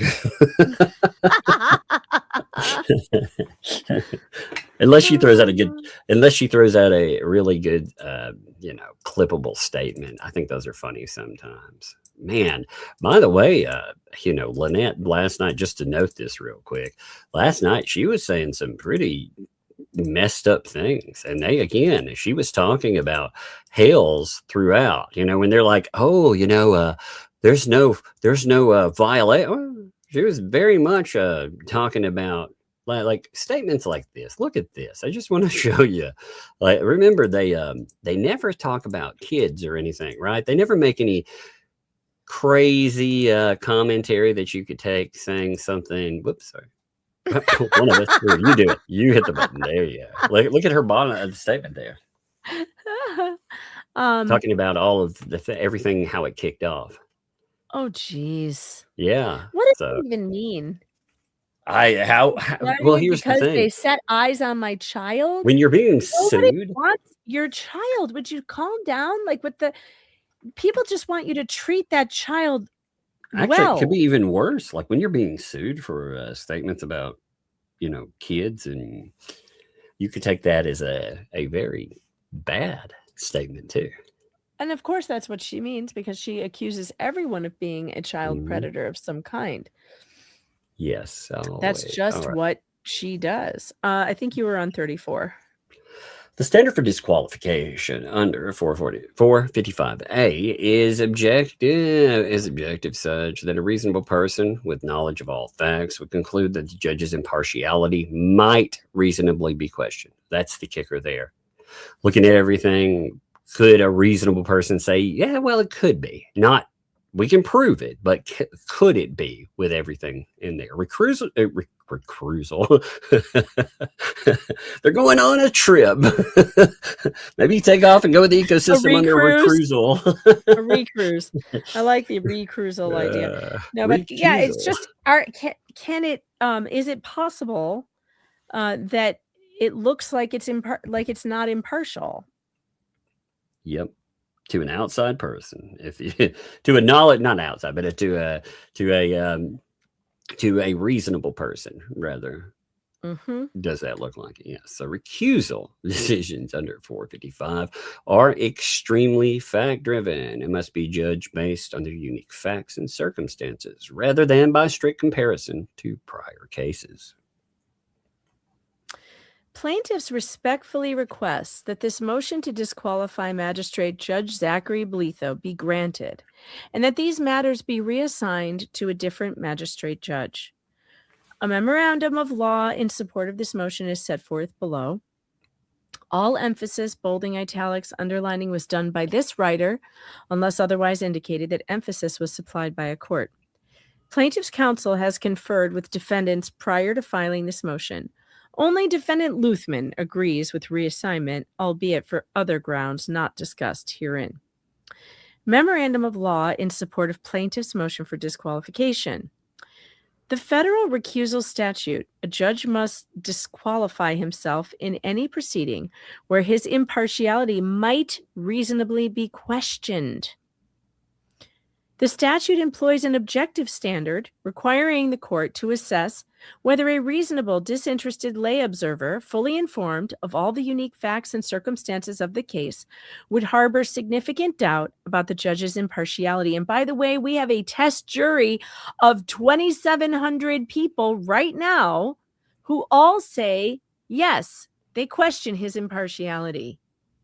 So, yeah. Recusal. When they talk about something reflecting, when you're worried about something reflecting bad on you too, maybe that's not a good reflection. Maybe that says, hey, maybe you should really consider this,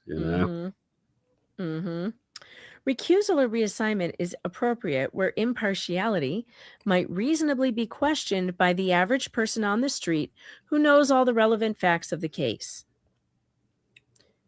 All right. You want to read what Light Key said? Yeah, give me a second. Okay. So in Light Key, Light Kentucky. I like it. It's Kentucky so light. Yeah, it's so light that they didn't even capitalize the letter. Oh, that's amazing. The court stated opinions formed by the judge on the basis of facts introduced or events occurring in the course of current proceedings or of prior proceedings do not constitute a basis for a bias or partiality motion unless they display a deep-seated favoritism or antagonism that would make fair judgment impossible. Thus, judicial remarks during the course of a trial that are critical or disproving of or even hostile to counsel, parties, or their cases ordinarily do not support a bias or partiality challenge. They may do so if they reveal an opinion that derives from an extrajudicial source, and they will do so if they reveal such a high degree of favoritism or antagonism as to make fair judgment impossible. And I agree with the argument that they do indeed. When you take it as a whole, it's not just random, hey, I don't like this, I don't like that. It's not random remarks here and there. It is all taken as a whole. His deep-seated antagonism is revealed in his recommendation. That's the problem, is that the recommendation that he made is an unusually strict one. That with prejudice, that was a big mistake, I think, because it showed that he just wants to get this off his desk, because that is not the usual dismissal recommendation for the defects that he was claiming that were in the filing. It's not. It was interesting. The usual dismissal would be without. He also quoted a lot of cases that, when they were talking about deficiencies, they were noted without prejudice. So they were allowed to cure any deficiencies. They were allowed to cure those deficiencies, and yet Randy is not. And I mean, it is an unusually harsh recommendation, and you don't recuse a judge because of a ruling that you disagree with, right? The only way is if the ruling is reflective of all of these other things.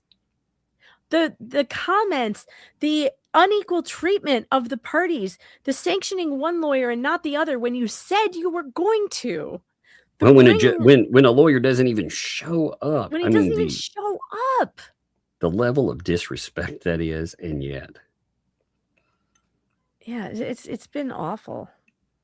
Horrible. Terrible. It's unbelievable is what some of this is. Unbelievable. Unbelievable is hilarious. Oh my goodness. Oh my goodness. Look at this super tip. I'm gonna die laughing. Daniel, thanks for the 5.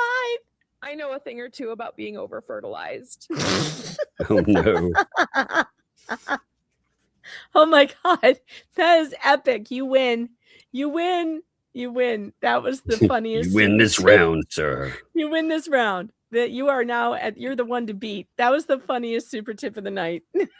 Sorry, Rosalind. You just got kicked off the top. Oh. This case, man.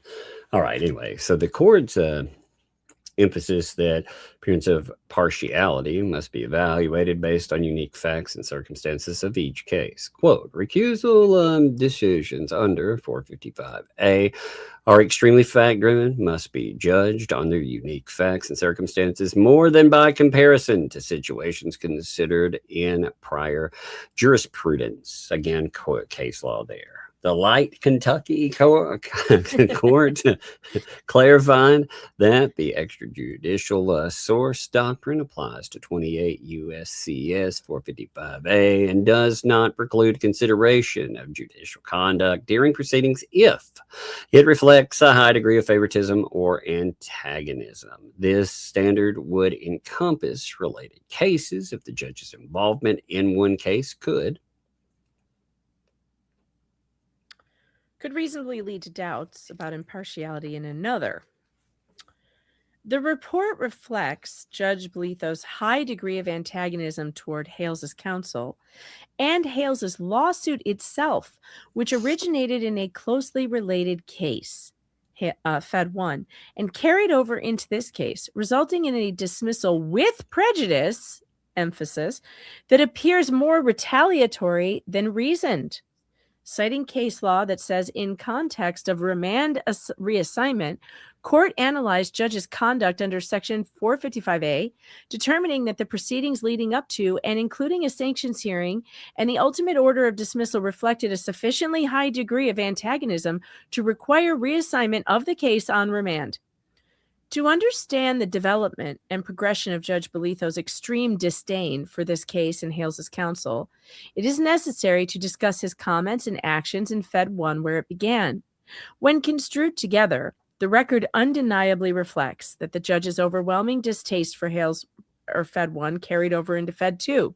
Not surprisingly, Judge Bolitho specifically referenced Fed 1 in Note 3 of his report, document 161, page 3.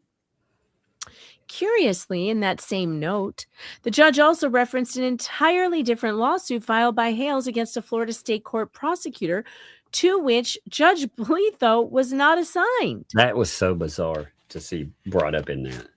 Mm-hmm. Yeah, it was. You want to pick it up from this last sentence? Sure. You're going to go on the second page.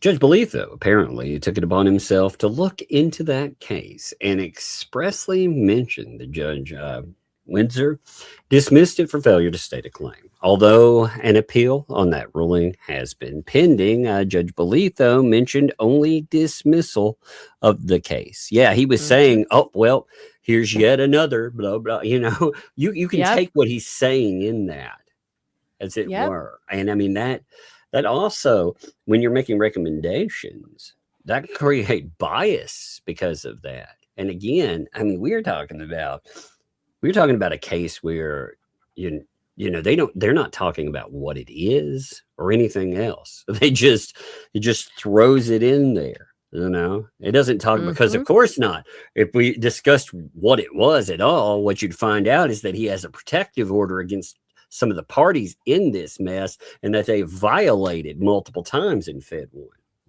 You know, which wow, do you really want to go down that rabbit hole? I mean, it's funny we can't discuss the like again what it's about, you know, but you can bring it up as in it's like, oh, that's not related. Again, if Bolitho, I would be very careful in the way I say this because I love how people like to misconstrue something you say as. So I say if the circumstances that Hales and others around him were facing, like having a protective order and items like that, people trying to ruin their reputation and more. If this was happening to him, I'm sure he would not just sit on his hands. I'm sure he would see a real problem in all of this, you know? Well, I think what the problem is, he's been biased by the ex parte communication and the constant drumbeat of this is for content. It's all for content. It's just for content. He's doing it for entertainment. He's a YouTuber. And for whatever reason, courts and judges have a negative opinion of YouTubers. Automatically. You're automatically scum if you're a YouTuber and everything, or a social media influencer. Anything you do is about clicks.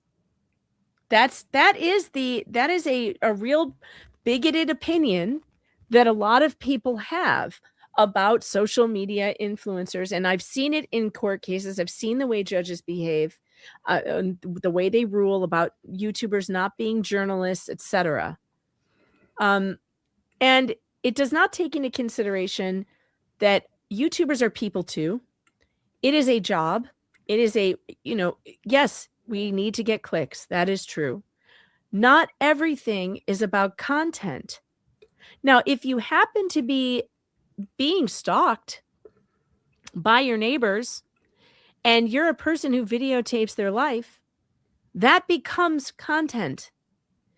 I am certain Jeremy Hales and George never wanted the content they made to be about the harassment they've received. I'm confident of that. I am 100% sure of it. But I'll be damned as a YouTuber, anybody who's smart as a YouTuber, to be told what I can and cannot make content out of, especially if they're trying to ruin my life. I absolutely will strap you to the plow and you will plow my fields. You have to respond to plow certain those super chat fields. I mean, you just have to. There are certain things that are so damning that people do that you have to do something about it. And to be honest, like to expect somebody in this, how long has this stuff gone on? For years. So they're just supposed to sit on their hands and just let the damage continue. Never talk about it. Never, and just let them talk about it publicly everywhere and drag their reputation everywhere. Rogue Mama, I'm so glad you brought that up. Megan needs a massage. Cash App or boomers can send tips. Make Megan medium rich again. Tomorrow is my massage day, and I am unfortunately at $29 in the Cash App.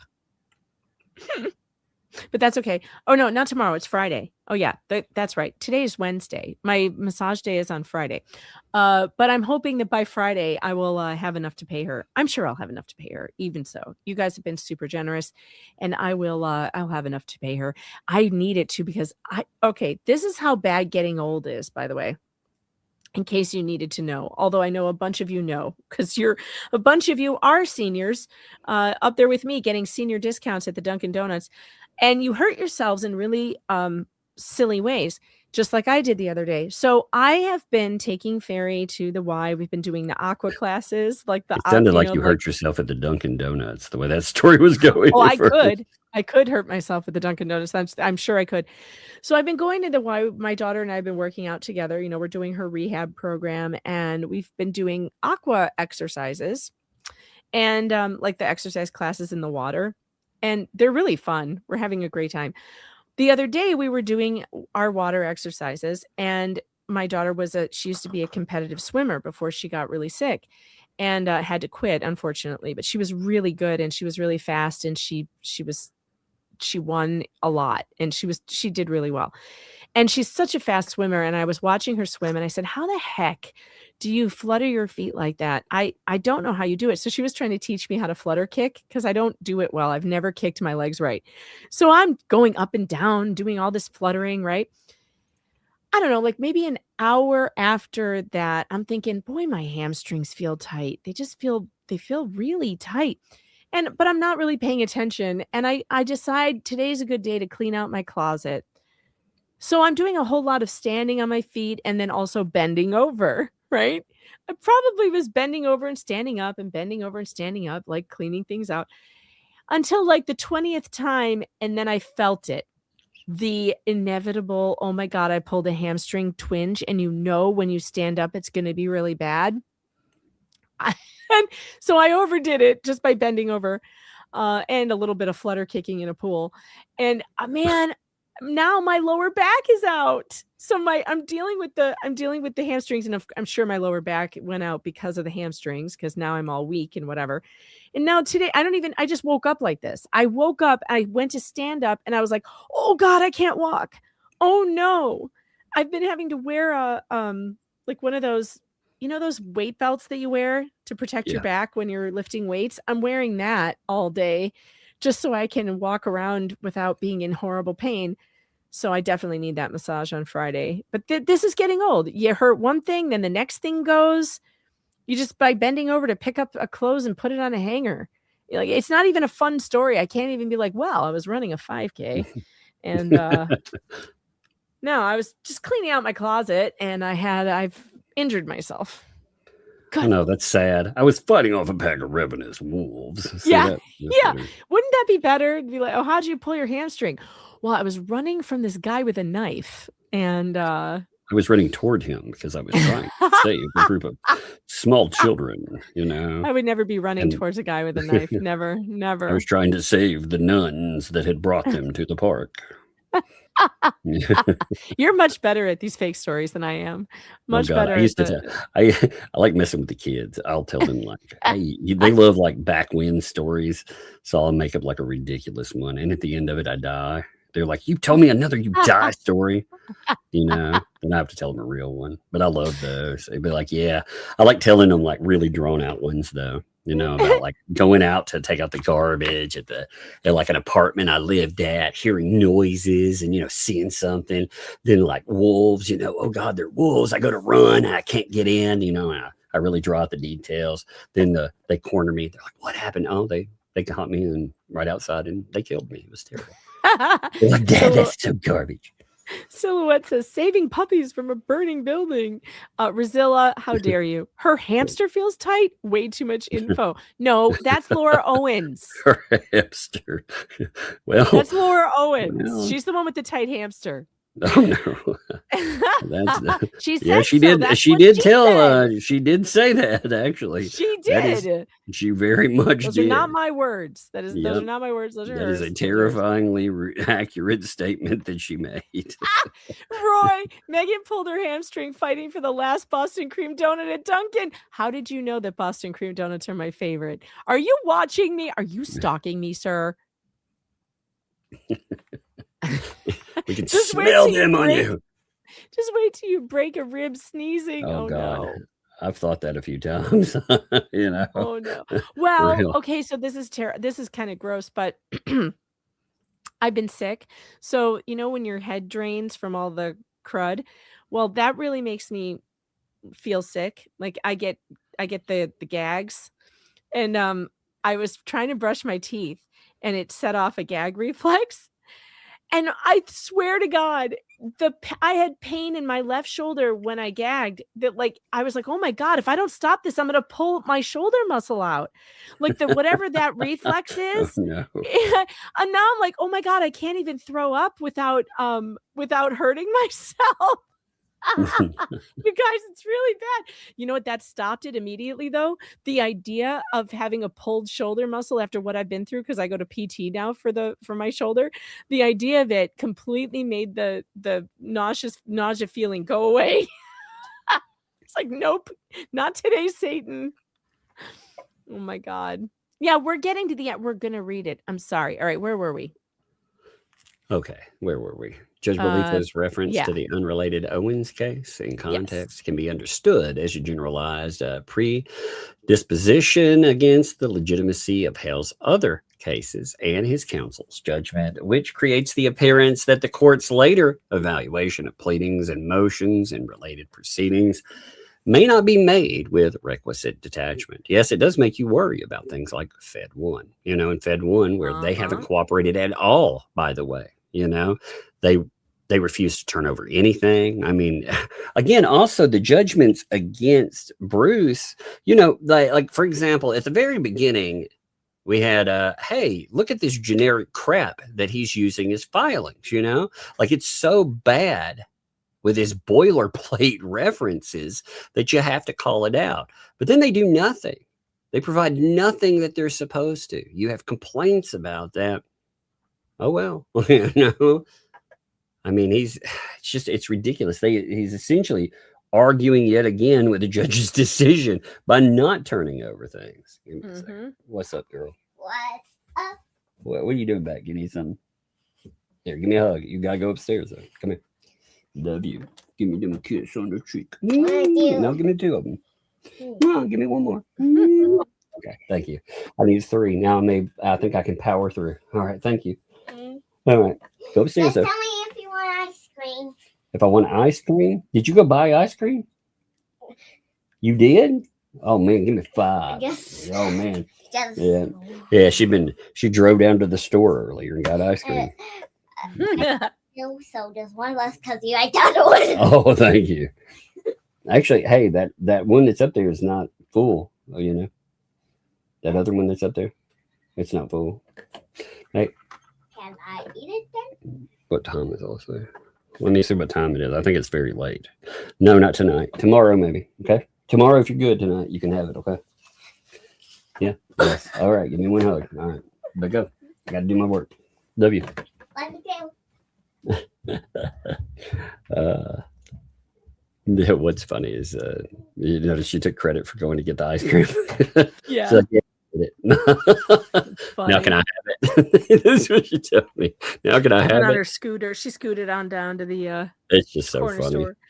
It's funny. Like she looks at me like, are you messing with me? And then she just agrees, I guess, because I'm difficult.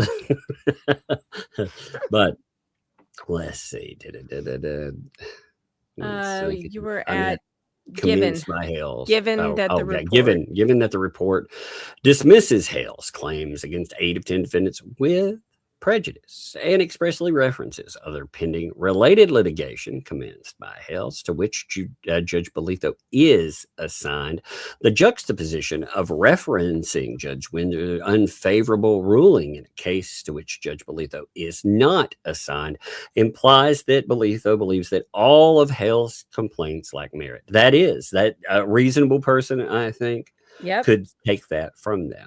That's how I take it. Like when he looked at it, it's like, well, that makes me worry about Fed 1. And Fed 1, I shouldn't be worried about Fed 1 because Fed 1 should be locked and loaded. And really, to make this clear too, the magistrate, he's not going to rule on the case. They were talking about he keeps it from going to a jury. He's not the decider of the case, is what I mean. We're talking about like Fed 1. Oh, yeah, that should be heard by a jury. Let them decide. That's justice. But, he can. He can keep it from going forward. And look at all of the time, the expense. Although, funny enough, again, Bruce, who thought he'd get a giant payday. I don't think he will anymore, no matter what happens. I mean, while independent research by a judge in and of itself does not inherently require disqualification, it becomes problematic when it creates a reasonable appearance of partiality. That's correct.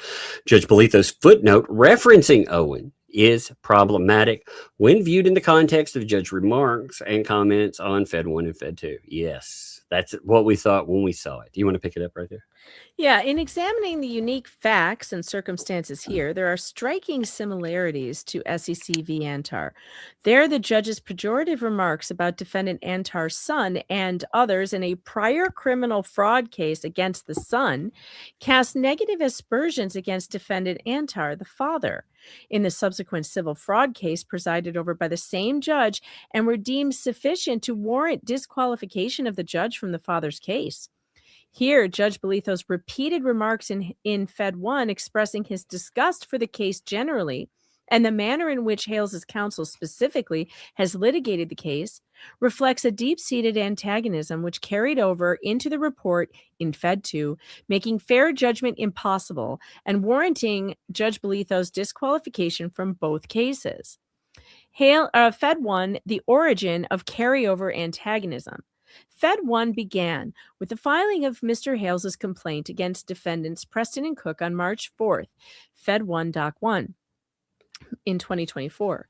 Magistrate Judge Bolitho was assigned to that case. 6 months later, on September 5th, 2024, the court granted attorney Bruce Manskin's motion to appear pro hoc vice on behalf of the two defendants, Fed 1 Doc 15. At that point, there were only 15 docket entries during the entire 6-month period between March 4th and September 5th, including the order granting Manskin pro hoc vice status, with no admonishments by the court of either the parties or Hales' counsel. A mere 3 months after attorney Manskin became involved in the case, there were 41 docket entries, with Manskin responsible for 10 of the 26 additional entries, 17, 18, 19, 20, 21, 22, 26, 31, 38, and 39, and attorney Shockett responsible for 3, 24, 25, and 40. I am so happy this is in here. Yep, because that's something we've been bringing up a lot. You know? The judge did not seem to realize this. At the April 3rd hearing, he was suggesting that Randy had papered the case. Look at the numbers. The numbers don't lie. Look at 10-3, you guys. 10-3. And the majority of Randy's filings become responsive. So, right. You know, because again, you have to. He may respond to something combined. There were a few responses that were combined in items, but I mean, his filings, some of them are just outlandish. I couldn't believe a professional lawyer wrote some of the things that I saw in there. Sorry, I got a kid raid. He's singing at me. That was actually cute. I wish I'd had my microphone on. Funny. That was really sweet, honey. When skies are gray, you never know how much I love you. How much I love you. I love you too, buddy. That was really cute. You are my sunshine. Yeah. It was just That's what I thought I heard. And he was making up some words. He was like, I love you so much. I love you. It's so cute. Aw, what a sweetie. I love it when the kids they're either being cute or they're manipulative, but still cute. You know, either way. It's still it's both cute. Nick Rekieta, by the way, is covering a trial right now, the Corey Richin case of the woman who poisoned her husband and then wrote a children's book about losing your father or something. Well, there is a defense attorney in the case that sounds exactly like Hangry. I'm not kidding. It sounds like an 11-year-old boy. She's a woman, but she sounds like an 11-year-old boy. I actually had him repeat some of the things that defense counsel was asking, and I recorded it, and we played it on Rekieta's stream. Was it yesterday? Yeah, yesterday. It's really fun. It's actually hilarious. Actually, I have it. Hold on. I want to play it because it's so funny. It's only 6 seconds. Honestly, you guys, the defense attorney in this case, in the Corey Richards case, sounds exactly like Hangry. And if you watch any of the coverage, you're going to laugh really hard after hearing, if you remember what this sounded like. Because, hold on, it's exactly like it. Oh, I just pulled up the wrong one. Hold on. I have 2 versions because one of them I had to edit and the other one was the full version. Here it is. Defense Child. I called it Defense Child. Hold on. It literally sounds just like this when the defense is questioning people, and it's so funny. Let's see. Share screen. Yeah, we need the window. Yes, we need this. Okay, there we go. Yeah, I know. I hate it when it gives me warnings. Okay. You said his blood sugar was 458. That's extremely high, right? And that's exactly what it sounds like. You guys will laugh so hard because That's a there's crazy case, by the way. It That is. a crazy case, It's you know? it is, but it's been really boring so far. Yeah. So far, I mean, just the unfortunately. idea of it, for her Awful. essentially bringing him drinks and, fentanyl in him, and trying it in the Yeah, a past. fentanyl sandwich and then Yeah. a fentanyl drink, and it was the amount of it that killed him was like way over the lethal dose. I mean, it's just terrible. You didn't brush your teeth. No way. Let me smell. Oh, did you actually spend time doing it though? Yes. Look at my teeth. All right, where's your retainer? Oh. Yeah, get your retainer in. All right, you go to bed. I'll see you in the morning. I love you.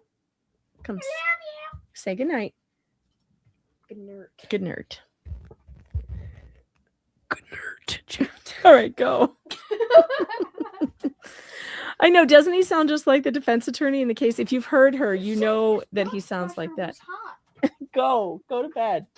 Thank you. But yeah, it's really funny.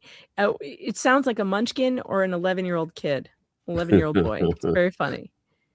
All right, let's see. I got to get back to the page I was on. I was on the filing, which is here. Filing. Wait, what? Yeah. Here we go.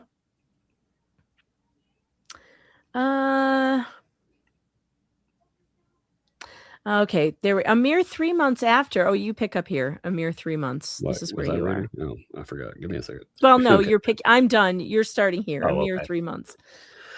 A mere 3 months after Manskin became involved in the case, the first orders began to issue complaining of litigation misconduct. That would be Fed 1, Docs 41 and 43. Doc 43 filed 12/9/2024, for example, criticizes Mr. Hales for refusing to answer certain deposition questions regarding defendant's counsel, Bruce Manskin. The court stated, second, defendant's counsel needs to focus on asking questions about the claims raised in litigation instead of attempting to instigate conflict by asking about unrelated matters involving plaintiff and defendants. Way too much time was devoted to irrelevant information about people and events that have nothing due to with the claims in this case. I wonder if that's the typo in this or is the typo in the original. By the way, anytime I see a quote typo, I always wonder, is that from Was the it original? Yeah, was it in the original? It probably was. Yeah, it's possible. On the 13th of March, 2025, Hale's counsel filed a motion for sanctions, including judicial default. That would be document 96. That motion asked the court for court intervention to stop attorney Manskin's wholly unprofessional behavior, which included vile name calling, inappropriate emojis suggesting more vile name calling, derogatory personal remarks and accusations against Hales and his attorney, nonsense words, and gratuitous Polymorph? bullying. Does she mean polymorph? Polypops, yes, that's exactly what it's talking about. Nonsense words. I like that, I love nonsense words. You're like, Paula Mop, why not you Paula Stop? Come on. Yeah. Good one. Very good.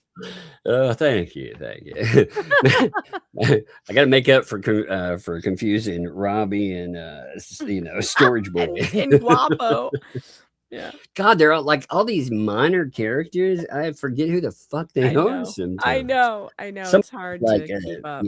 Robbie said this about you, Tug, and I was like, who? Who the fuck said what about me again? Why should I care?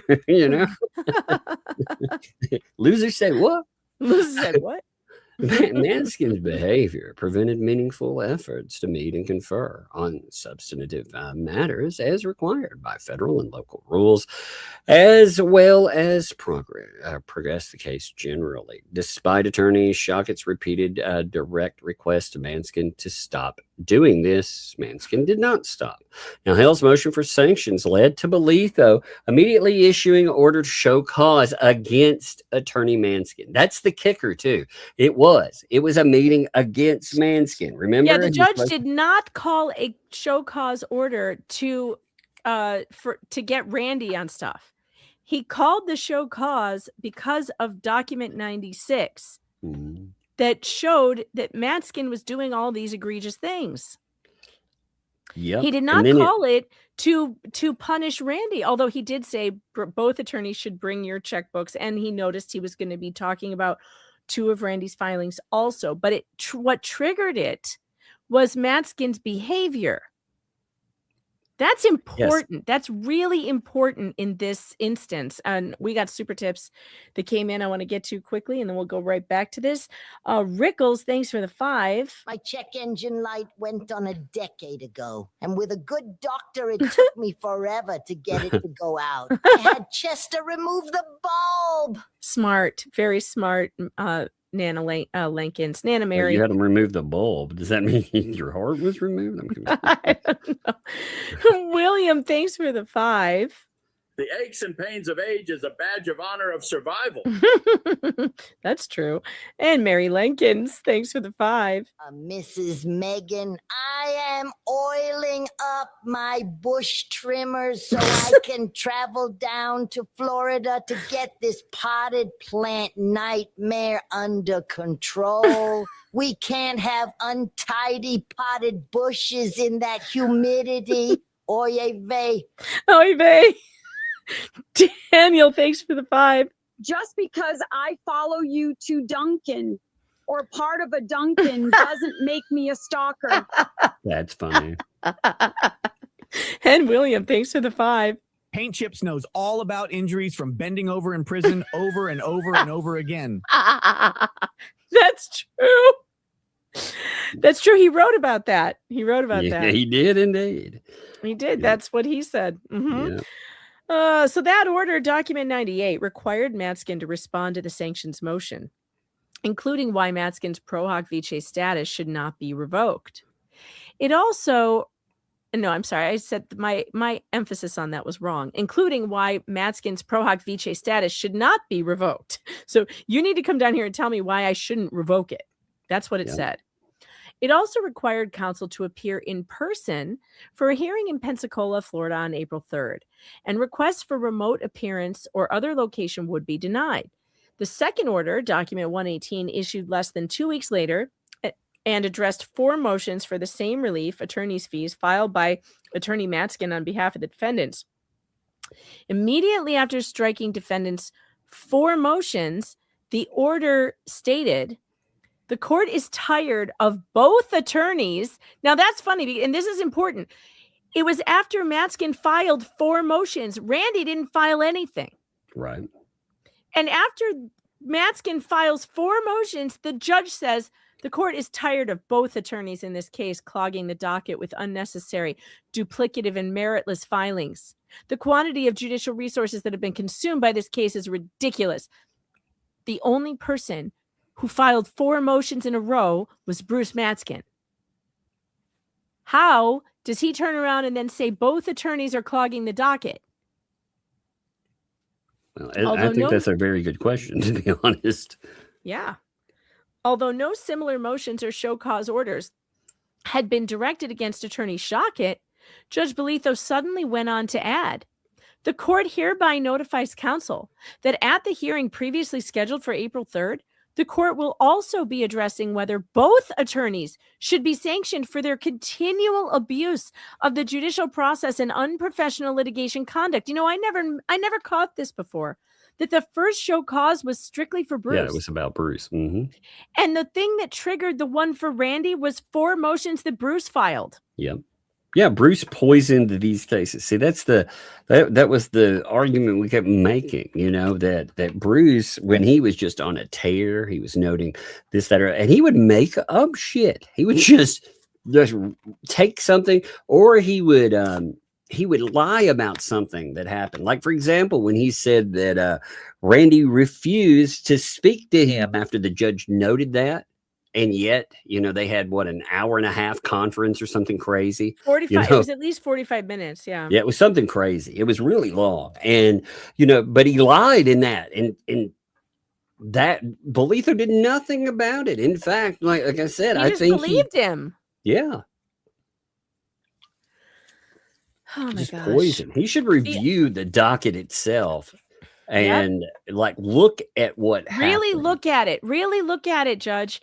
If you really want to know who caused your frustration, just go read the docket. Read these documents referenced in this filing, in this order. Read them. Randy Shockett did nothing to you. Randy Shockett has been the victim of this man's unprofessional behavior, of Manskin's unprofessional and horrific and egregious behavior that is sanctionable, that you failed to sanction. You failed to do that. He himself said was sanctionable. He said both people bring their checkbooks. So he himself was saying that it is sanctionable, and then no follow through. The unprofessionalism of both lawyers in this case surpasses anything that the undersigned has seen before. I would like to see the judge back that up with facts from the case. What unprofessionalism from Randy specifically are you talking about? We already know what Bruce did.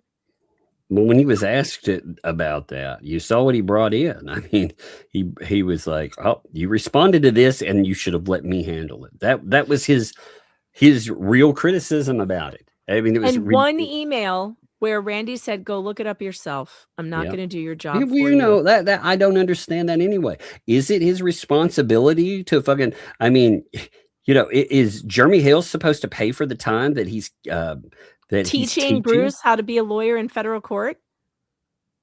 Because I mean, you know, Randy's not expected, are you telling me Randy's supposed to do that for free? I mean, how's that? None of it's okay, you know?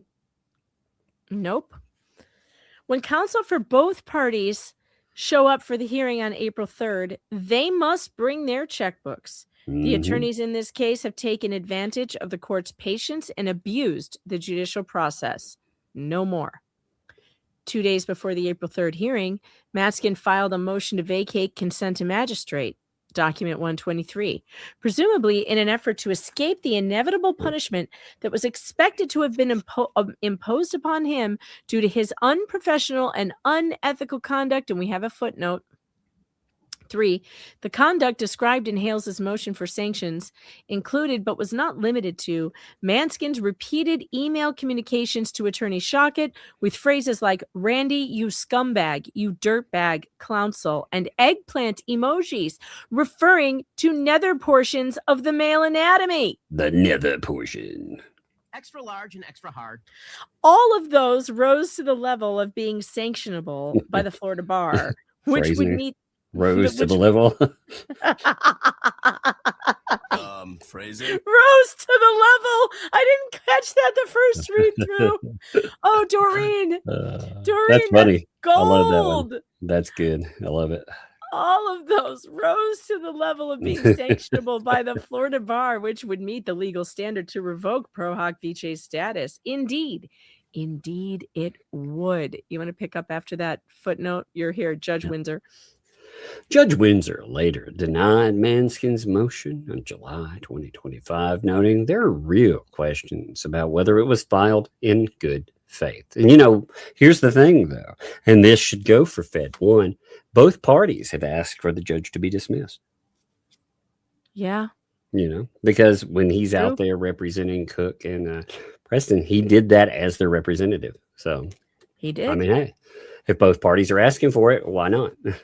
The very day before the hearing, Manskin filed his notice of defendant's counsel inability to appear April and request to decide motion 96 and show cause bias on 115. That would be Doc 124.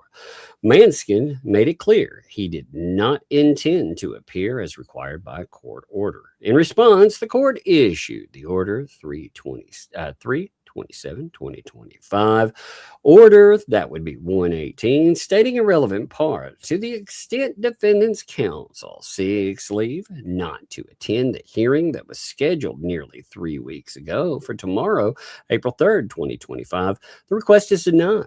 The hearing will go forward tomorrow as scheduled. Now, I'm going to skip to the bold parts here because that's what they're noting in there. Thus, defendant's counsel had more than significant time to make his travel arrangements. That's true. Moreover, defendant's counsel had ample time to file a motion to seek continuance. Instead, he waited until the 11th hour to allege quite dubiously that he had a scheduling conflict. That's the same thing they've done in all their other stuff. Every case. Yeah.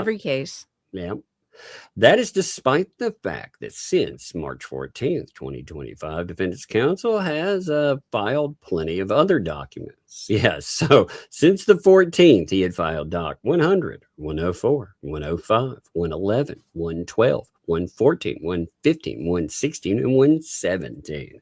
That's crazy. 9 documents. Yeah. Finally, the court would be remiss if it did not address defendant's counsel's claim that he fears being arrested if he attends the hearing tomorrow. Absurd. Mm-hmm. By the time the 2026 report issued Fed 2, Matskin had already been admonished in the 12/9/24 order in Fed 1 for litigation misconduct at deposition, and also in the order of 3/27/25 for his excessive redundant filings. Sanctions and revocation of his pro hoc vice status were sought due to Manskin's egregious unprofessionalism. And 3, Manskin defied the order requiring his presence in court on April 3rd by failing to appear. And 4, Judge Windsor himself doubted Manskin's good faith in seeking to vacate the consent to magistrate. I think she means Judge Hinkle. I think it was Hinkle. Yeah, it was Hinkle. Yeah, she got the Windsor is the one on Owen, but again, right. Well, they'll know. Is that called a scriber's error? Yeah. It was Hinkle, but so Judge Hinkle himself doubted Matskin's good faith in seeking to vacate the consent to magistrate. Nonetheless, and with all of that said, at the sanctions hearing on April 3rd, 2025, Judge Bolitho appeared to place virtually all of the blame for the case being a nightmare on attorney Shockett, the only attorney present. Yeah, we also he took it out on Shockett. I mean, we absolutely did. Know he did too. Mm-hmm. Yes, he did. And it sucks. He shouldn't have been able to do that. We also see a 180-degree change with regard to Preston's request to have counsel appointed for her. In Fed 1, Judge Bolitho denied it, stating there were no exceptional circumstances warranting such appointment. Doc 30 in Fed 1. 1 year later, and shortly after the April 3rd show cause hearing, Judge Bolitho granted her request in Fed 2, stating there were exceptional... Also Doc 30. That's weird, isn't it? They're both Doc 30. They're not just almost a year apart. They're both document 30. That is weird. Yeah. Isn't that strange? Yeah, it's really weird. Yeah. Stating there were exceptional circumstances based on the unique circumstances of this case and the court's familiarity gained from presiding over a related case with the facts and issues involved. Doc 30, page 2, Fed 2. By July 1, 2025, Judge Bolitho's familiarity with the related case led him to characterize both counsel's motion as different sides of the same ugly coin of professionalism by counsel that has plagued this case. And I love this sentence. Here, familiarity bred contempt. Yep. It's true too. Mm-hmm. He made that clear, by the way. Oh, yeah, he did. He absolutely did. We got one super tip, and then Tug can take over here. Let's see. We got one here from E. Poindexter. Thanks for the 5. Lisa should use Polamop to sell her rocks. It works better as purchase our lapidary agates, marbles, or peen rocks. And the micropene counter is now at 2 for anyone paying attention and keeping track. So Polymer works on peen rocks. Apparently. Combined with the judge's repeated hostile comments about the case and counsel in Fed 1 and the development of his obvious contempt for the case as shown by the court, the pejorative language in the report clearly reveals that Bolitho developed a deep-seated antagonism for Fed 1, which carried over to Fed 2. A reasonable person fully informed of all of these facts would rightly doubt his impartiality or ability to judge these cases fairly. Indeed, dismissal of Hale's second amended complaint with prejudice against 8 of the 10 defendants eliminated a significant portion of the nightmare of a case for Bolitho's docket. Indeed. Yep. And Tug, listen, I know Bug's getting squirrely. If you have to go, it's fine. I'm gonna power through the next 10 pages. We're gonna get to it. But if you need to go, all right, cool. I'm fine for now. All right. We're at the bottom there. Hearing April 3rd, 2025. Timeliness. Despite Bolitho's remarks at the April 3rd hearing, Hales did not seek disqualification at that time. Movement certainly acknowledges that 455A contains a timeliness requirement aimed at preventing parties from waiting until after adverse rulings. Again, you have case law there. However, the April 3rd hearing was earmarked as show cause sanctions hearing, and the law is clear that judicial remarks critical of a party or counsel, even if disproving or hostile, do not in and of itself support a bias or partiality challenge, unless they reflect a deep-seated antagonism or favoritism.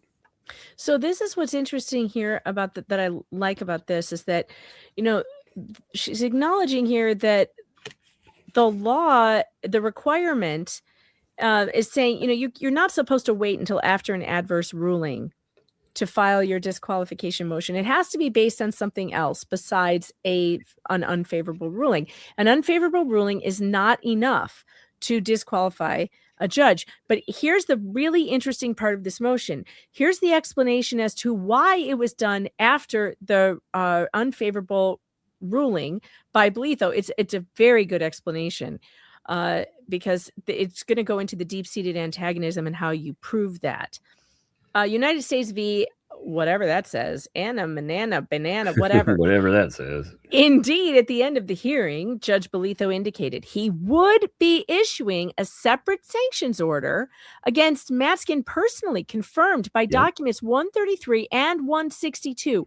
The next day, the judge issued another show cause order for Matskin personally to explain why sanctions should not issue against him for failure to appear at the hearing, document 128. And on April 14th, 2025, the judge stayed the case, document 133, extending it indefinitely on May 13th, doc 140. Although the judge lifted its self-imposed stay a month later, doc 147, defendant's bankruptcy filing again stayed the case indefinitely as of mid-July, doc 172. Because it appeared that Judge Bolitho intended to sanction Matskin personally and independently for both his conduct and for failing to appear at hearing, and because of the various stays ostensibly afforded all concerned a much-needed cooling-off period, a disqualification motion did not appear necessary or warranted at that juncture. Because, you guys, if the judge was going to sanction Bruce equally as he said he would, then there wouldn't be a concern that he was being partial, because he would be sanctioning equally like he said he was going to, but he never did. However, the April 3rd remarks in Fed 1 became materially relevant later in Fed 2 when Judge Bolitho issued the February 10th report containing pejorative language directed at Hales' counsel and recommending sweeping dismissal of Hales' second amended complaint with prejudice. The 2026 report, when viewed together with the April 3rd transcript and other portions of the Fed 1 record, presents the first concrete indication that the judge's earlier hostility progressed and affected later decision making in Fed 2. All right, sorry, you can pick that up there. That does make sense, though. It does.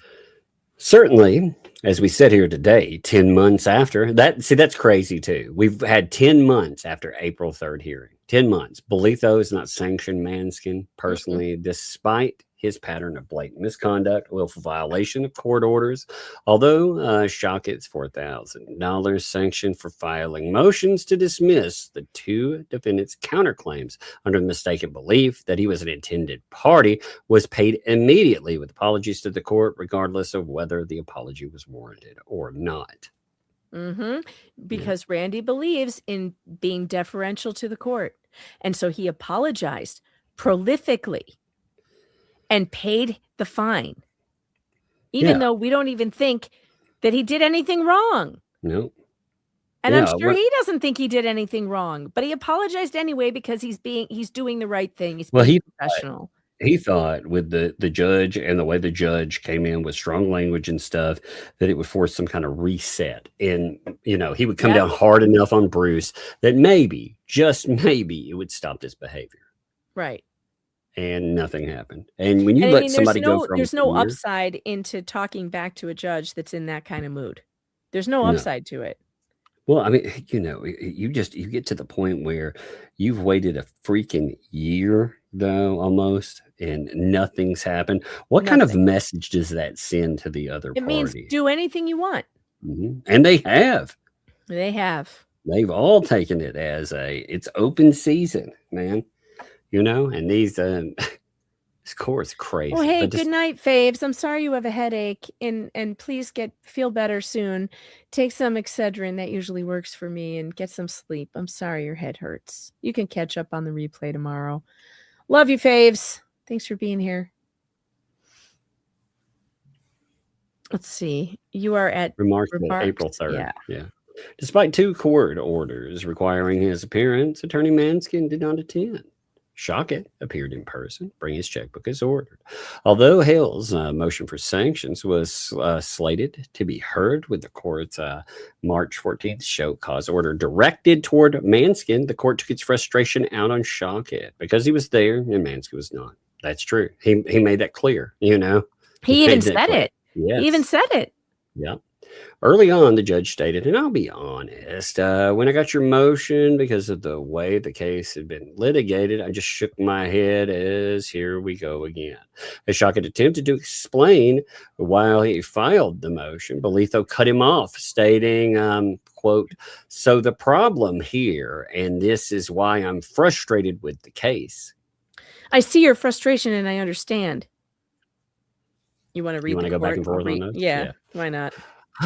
You guys don't appear to understand that I have hundreds of cases and you two consume an inordinate amount of my time and my staff's time. I know your case by heart, goes over the number there, because I have to type orders in that case all the time. And what I see is, and you're as guilty of this as Mr. Manskin is, we've got not just one motion to dismiss. We've got first all these motions for summary judgment that get filed. Why are we filing a multitude of motions for summary judgment right after a counterclaim is filed when we know that we are going to have a summary judgment deadline? I'll strike all of those. Can I be heard on that one, Judge? You can in a minute. I strike all of those.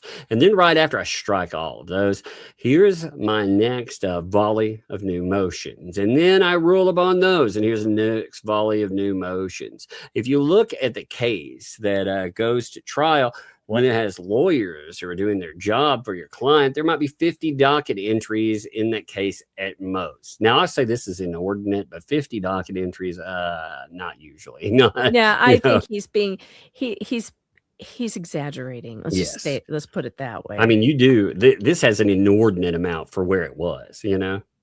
Slidey Pie says the way you pronounce his name, it sounds like Manskin. That's because that's what we're saying. Oh my God, does that really sound that way? That's horrible. I would never do anything like that on purpose. That is so bad. Awful. Man. Huh, Mr. Manskin. There, did that sound right? Mr. Manskin. There, I got it that time. Okay. Yes, if you didn't know that we were calling him that on purpose, we are. Yep. Oh, never. I speak for yourself. I'm not. That was totally.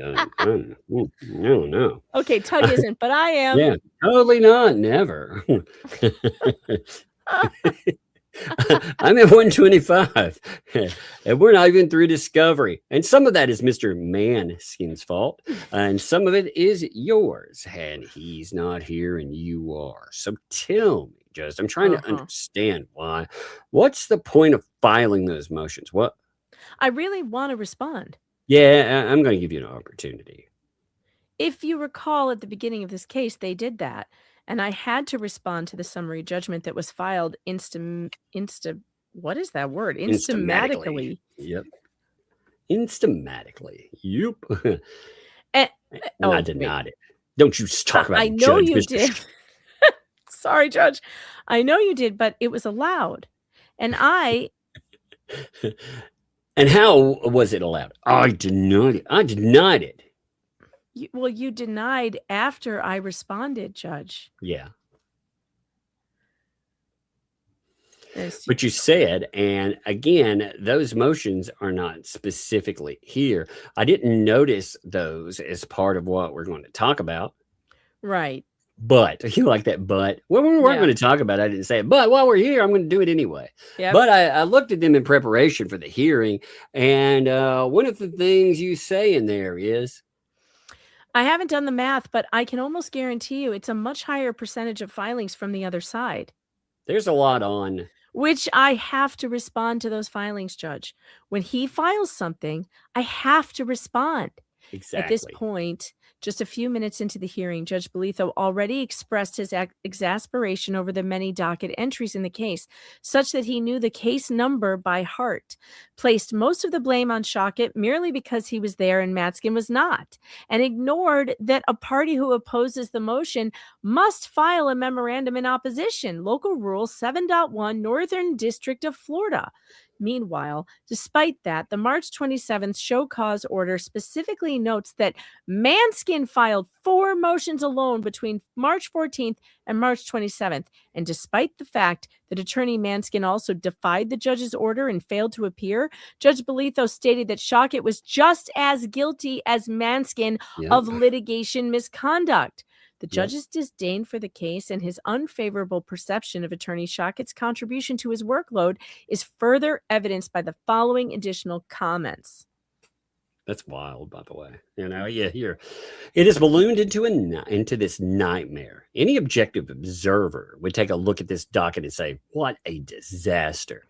I know your case by heart because I have to type orders in that case all the time. But I also, there's also attached in document 117 a whole bunch of emails, pages of them, and I don't like it. No. These emails the judge didn't like were the very exhibits proving the allegations in Hale's sanction. Yeah, indeed.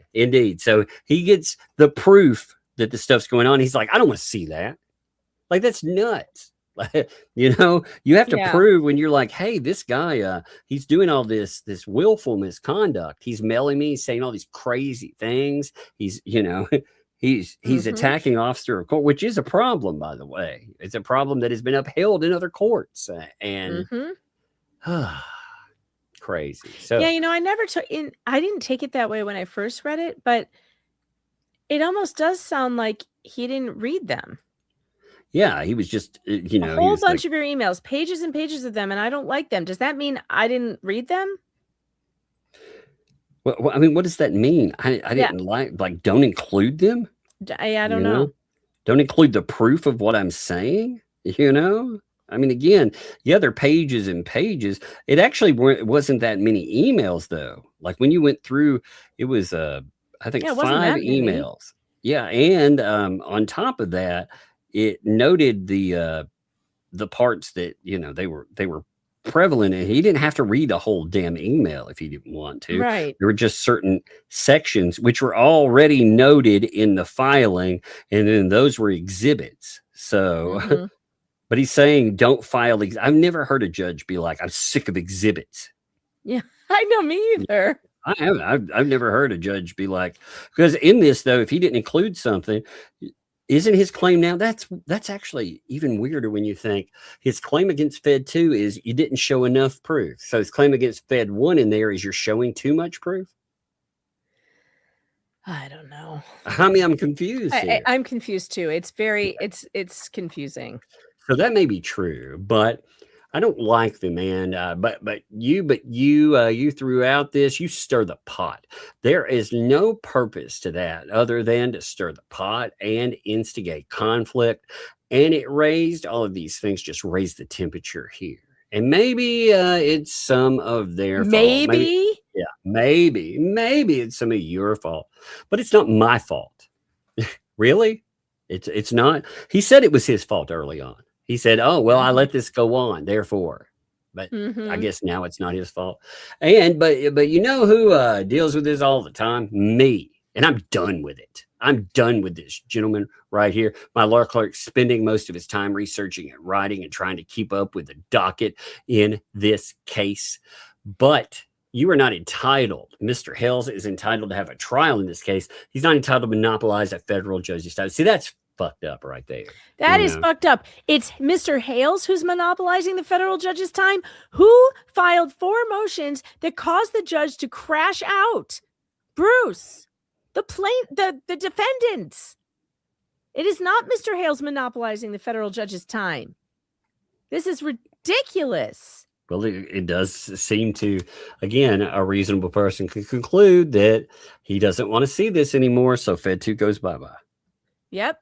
And Fed 1 too, under his watch. Yeah. That's what I'm afraid of now. Like, honestly, and that's absolute absurdity, because again, there's been enough showcased, and you have to, again, when they refuse to turn over anything, and they'll be able to prove, by the way, that there were posting groups. she just wholesale deleted evidence because she didn't want it around. So I think there's enough there to 100% get to a jury, but you got to get past this guy. And so you bear responsibility for that. And this is a problem I've had with the practice in this case overall. So who's going to do that? Who's going to do that? Me? You expect? So what you expect to do is to file that motion, and then I am going to have to write an order to go through that and to spend time to say, here's the legal standard. Here's what it takes to add an additional party under Rule 13H. Here are the service rules here. And then I'm going to provide all the analysis and the discussion to explain why those motions have no basis in fact or law. Yeah, he's complaining about where he, again, so if people don't know what happened, though, Bruce files a counterclaim, which reads very much as Randy as a co-conspirator, and Randy files, and he's like, "What the hell? You're adding me as a party here? That I object to this." And the judge goes apeshit about it. He's like, "You made me do that." No, actually, the other party made you do research on that. As a matter of fact, because you got to show why. I mean, how in the world are you supposed to? You're just supposed to assume that that's not what he was trying to do. I hear that there could be some new bankruptcy stuff out there, and thanks for the heads up on that. We'll get to that on another show. Obviously, we've got to get through. We still have there's a lot more pages left. And we do know that we'll get to it at a different time, because I do want to finish this document. It is difficult to finish these long ones, and I just want to. Yeah, there's another show tomorrow. Don't worry. We're going to get to it all. I know it's difficult because when we have these weeks where things are coming flying out on the docket, everybody wants us to cover everything all at once, and it's just impossible. It's impossible. We have to make choices. And we will get to it. I promise. We did cover a lot of the bankruptcy, the new stuff in the beginning of the program. If you missed it at the top of the show, we did talk about some of the new filings. If there's more and even newer stuff, We will get to it. I promise you. We will not let you down on that. It just won't be tonight. All right. None of which happened here. And again, I go back to my basic reaction and the reaction in my chambers. But again, if it was just those two, if it was just those two things in a vacuum, but it's not. Everything is considered in context. And the context of the entire lawsuit is those are kind of the latest in flurry of, I mean, look at the docket here. Look at it. And so that's just an example of how this docket, everything just gets ballooned. At this point, the judge reached over and grabbed Randy's head and rubbed his nose in the docket. And what It's pretty much right. the observer of that docket would also say is that I have been way too patient, and probably the reason why the docket has gotten the way that it is. I give you guys too much leeway. And look, I have never had a situation before where I threaten people with sanctions and they don't stop. But you do a lot of threatening of getting me involved, and the emails attached to that one document. I don't like any of them. By the way, that's it right there. That's the reason why Randy holds himself back and does not go to the judge about all of these little things that are happening that add up to be big things. But see, that's the judge's job. Blamed. Look at him. Look at the court yelling at him for saying, you do a lot of threatening to get me involved. You mean I tell opposing counsel that I'm going to ask the judge to do his job?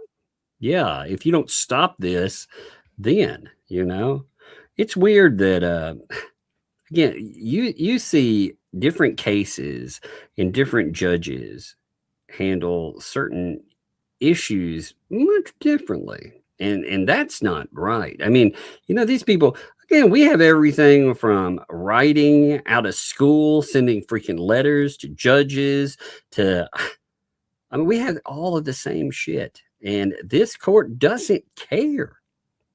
They don't care. It's really funny because the judge feels abused by Manskin and he really hates it. And he's not going to stand for being abused by Manskin, but he's going to let Randy be abused all day long. You go get abused by him. Don't bring it to me. Don't bother me with it. Well, also, he has all this problem with the behaviors of him, just in that context. But by God, if he had to deal with, even half the stuff Hales did, like I said, he'd have a real problem with this stuff. He'd do something about that. But you're just supposed to eat shit on it. That's exactly what he's saying. You go eat the shit, but I'm not going to eat any. Don't you dare bring this shit to me. I'm not going to eat it. You eat the shit. Not my problem. Not my problem. Yep. When it literally is his problem. Yeah. This is what judges, he is the referee. If you have an aggressive counsel like Bruce Matskin threatening you and, just harassing you, literally the referee is the judge. He's the guy you are supposed to call. And by the way, I watch depositions all the time, including, I always tell you guys about Sean McMillan. He's my favorite lawyer to watch on YouTube doing depositions. And you should watch his depositions and see how many times Sean very calmly says to opposing counsel, that's okay, counsel. We'll just call the judge. See what the judge has to say. That's supposed to reel it in. You're reminding them. Totally normal. It is totally normal for counsel with an uppity opposing counsel to say, okay, call the judge. It is the judge's job to respond to problems like that. They're the referee. It's like playing a basketball game and expecting the ref expecting the players to make their own calls. What the hell is he even talking about? Well, that's the whole purpose of having a courtroom, because you couldn't get people to agree on something. That's the whole reason you're there in the first place. So, and you have to understand that a lot of court cases are going to be contentious. They're going to get ugly, and you have to be the type of judge with a temperament to be able to calm it down, not ramp it up. And if you ask me who's the pot stirrer here, it's the judge. The judge is making it worse. He is the one who is raising the temperature when he's the one supposed to be bringing it down. And the way he's raising the temperature is by abdicating his responsibilities. Because his doing nothing means that Bruce Manskin feels empowered to continue doing the harassment that he's doing and even making it worse. Because of Judge Bolitho, I am blaming Judge Bolitho for Richard Luthman's involvement in this entire thing. If Judge had come down on Manskin when he should have early in Fed 1, maybe Bruce wouldn't have had the stones to go hire a harasser. I believe he hired Luthman because Luthman doesn't work for free. I believe he did hire him. I don't know that to be true, but I believe it. I think he did. Somebody's paying Luthman. Maybe it's Fleesa. I don't know, but somebody's paying him. And I think it's Bolitho's fault that Luthman's involved in any of this. Well, it's just unreal that you have threats toward process servers, just stuff like that are on record. And at no time is any of that brought up. I mean, it's insane. I mean, these people are, it's logged in. And then on top of that, I mean, look at the filings. Look at, he calls Hales an alligator effer. In an actual motion. And they're like, well, don't do that again. And they do it again. And they're like, no, don't do it again. I don't even think he made a comment on it. He just struck it. He didn't comment. They made a comment. The other judge made a comment. Yeah, the other guy. It was like basically, don't do it again. Joan is making a very good point here. He is blaming Randy for BBB's behavior instead of sanctioning Bruce. He is blaming Randy and saying, you're the one stirring the pot. You're doing this. You're doing that. You're making him act this way, really? It's victim blaming. Well, it's definitely out of bounds. Like, you can't control. He's also he tells him though in that hearing that essentially, again, he should teach him how to lawyer. Like, I find that to be so out of bounds because, like I said, who pays for that? I love that, Sean. Allegedly, Mrs. Fox. Allegedly, yeah, allegedly. I don't know it to be true that he paid him, but I know that Luthman doesn't work for free. I know that he's a for hire harasser. He gets money to do. So does Volmet. So, and they were raising money. I know that Bruce did pay them. Yes. He sent money to their GoFundMe, whatever thing. So no, he actually did do that. He sent money to that Volmet's fundraising scam where he said he wanted $10,000 to cover this case. Bruce sent him money. It's right. It was online in the GoFundMe or whatever the hell he uses, some other fundraising site. I can't remember now. So he actually did send money to those two yahoos to come in and harass Jeremy Hales. Joseph Willman says, good night, and let Tug know that I'm still banned. Hidden. Okay.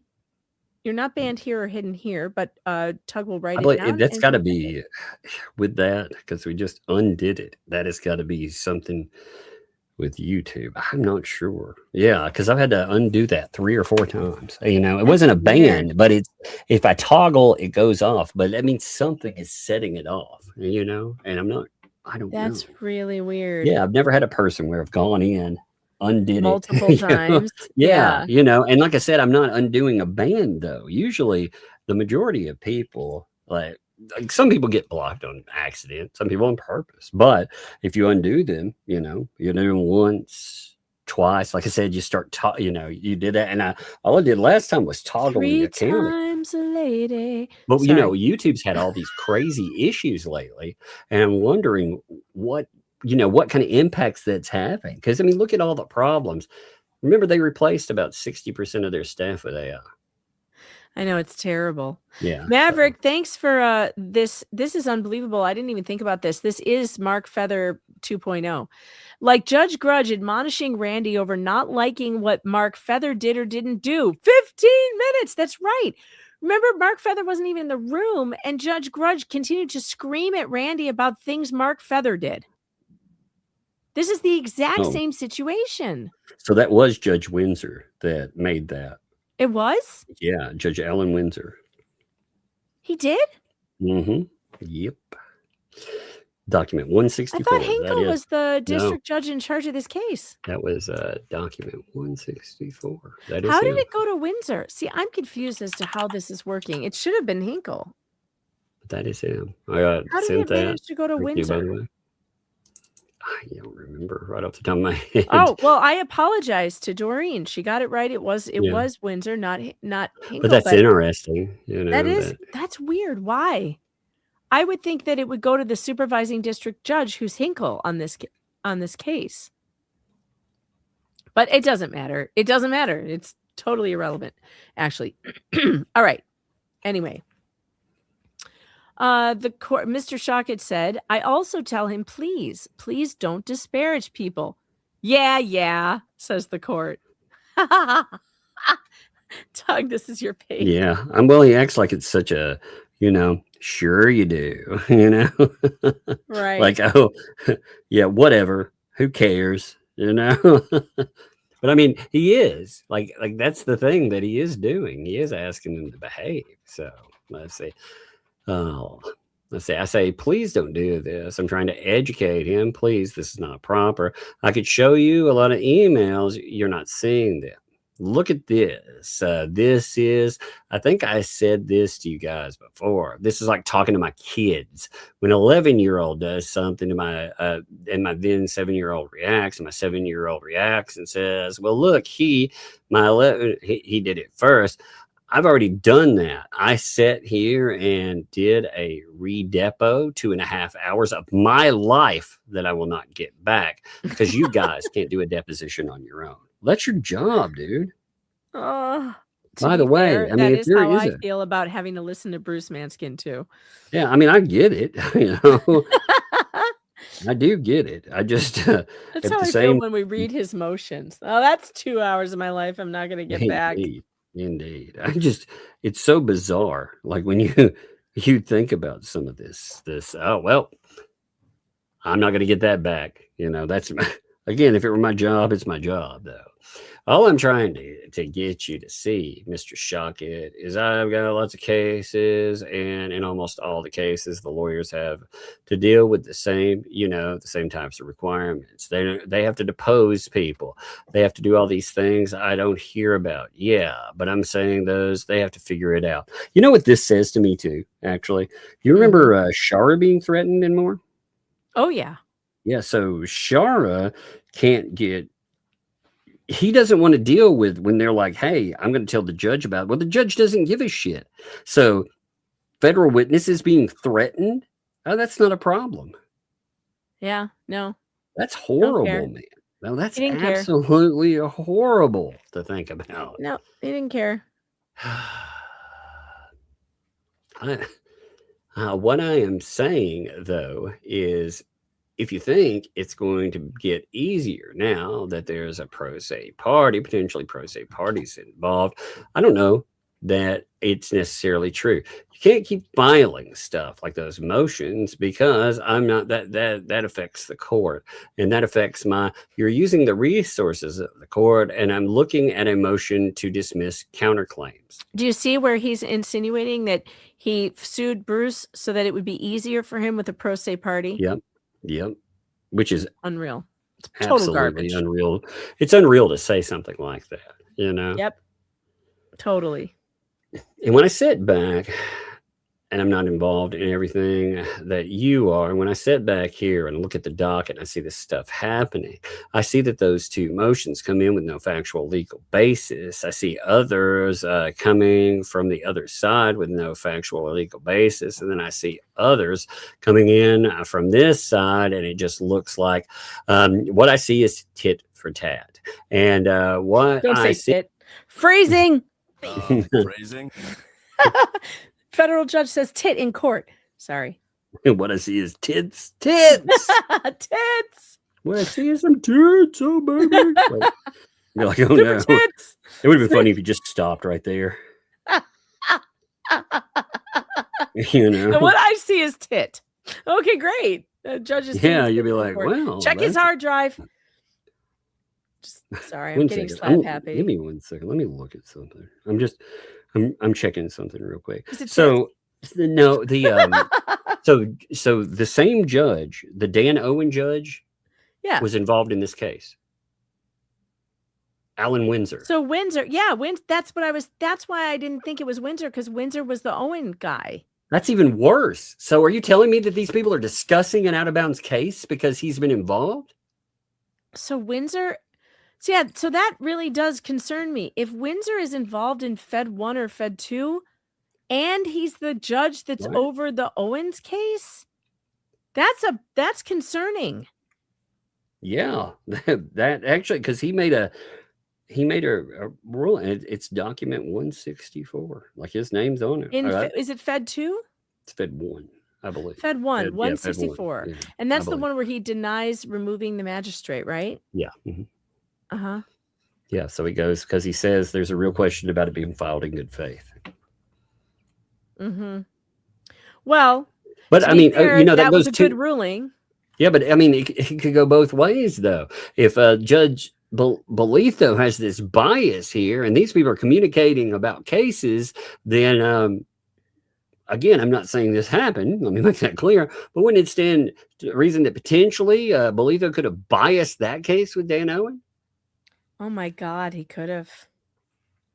I mean, are they standing around the coffee machine talking about this case? It sounds like. I mean, somebody's talking out of school or doing research out of school. Somebody's doing It's not something. Well, I mean, Somebody did something. Yeah, you know, well, there's a problem there. Like, again, if a reasonable person can look at something and say, this is a problem here, because he brought it up. He brought up a case that he's not involved in. And now we see connection between these judges. Like that makes it even wilder. Mm-hmm. Anyway, tit for tit, man. Tit for tit. I'm gonna say tit for tit from now on forever. I'm gonna end up getting banned from some place saying that. I'll say that, you know. Be like, you know, I'll be like, yeah, you guys, you stop going tit for tit. This is a church, sir. Get out. You know, really make it really good if you said that. Throw some ones at them when you say it. Carry some of that prop money with you, so you don't actually have to waste any of your real money. Fake dollar bills. Yeah. Make it rain. You guys going tit for tit, and they just start raining ones at them. I've had enough of it. While you're giving them this horrible lecture, you walk around in circles throwing like. I've had enough of this tit for tit. Yeah, you know. Oh, you know who's good at the tit for tit thing is Bone Crusher. Oh yeah, true. You know, I mean, hey, Have I you don't seen know. that poster behind him? Exactly. Jay's been eyeballing it. I know Jay's Jay like, has a lot of thoughts about. oh my Bone God. Crusher's nipples. Right. Oh man, Ray, if you go home and there's $1 bills all around your computer desk, you know what happened. Yeah. I'm not saying someone did it, but I'm implying it heavily. Oh no. What I see is you sue him, and then he says nasty stuff about you. See right here, you sue him. He says nasty stuff about you. He's giving him permission to say the nasty stuff because you sued him. Well, so why shouldn't he say nasty stuff about you? yeah. Oh, he's mad because you sued. Well, shit. You know what that tells me though is he also some of his other statements. He carried a bias about just the idea of suing this guy. Like there was no legitimate way or reason that you could sue this guy. He's just a lawyer out there, you know. Even though the judge didn't want to deal with his ass. All right, He's we got to sure. step on the gas pedal. Poor Mr. Fox wants to go to bed. Okay. We got to power through the next. Man, I can't read like that fast. I can't read without commentary. No, that doesn't work. I'm not saying you. What did you say, honey? Don't hurry on my account. Oh, he says he's got earplugs. He's fine. Okay. Yeah. Hey, we'll get you some leg warmers you can stuff in your ears. Tug's got plenty of those. Yeah, put leg warmers in his. Oh, that'd be amazing. I see you sue him, and then he says nasty stuff about you, and there's you naming him as well, trying to file an amended complaint that named him as well. You actually did name him as a party in the amended complaint. Do you see how that looks? See again. So he's telling him straight up, there's no basis where you could file a complaint. Mm-hmm. I think this is. I didn't even read this the last time very thoroughly. I was just kind of skimming. We need to read that whole. This one is actually one of the worst things he said so far. Yep. Because he's giving Bruce an excuse to do sanctionable things to Randy. Mm-hmm. And I'm sorry, but that is a completely unlawful view. Just because you sue a lawyer, it does not give the lawyer leave to abuse the court process and opposing counsel. It doesn't. So I don't know where he comes up with that it's just, you just assume he's going to say nasty, sanctionable things about you because you sued him. No. Yeah. And again, I'm not getting all that. Well, it doesn't give permission, It just doesn't give permission to do it. Like, he's an officer of the court. He's not just some rando out there. He's basically saying it gives him permission. You and I can be like, oh, fuck this weirdo, and all that. But an officer of the court should be held to a different standard. So. Yep. Absolutely. Yeah. And again, I'm not getting all that. I'm just trying to get you to see what it looks like. What? I have an obligation to make sure that the judicial system is not abused and that the resources of the court are not unnecessarily diverted to frivolous and malicious and unnecessary litigation. So this goes to show, by the way, that he believes that suing Bruce Fed 2 was frivolous and malicious and unnecessary.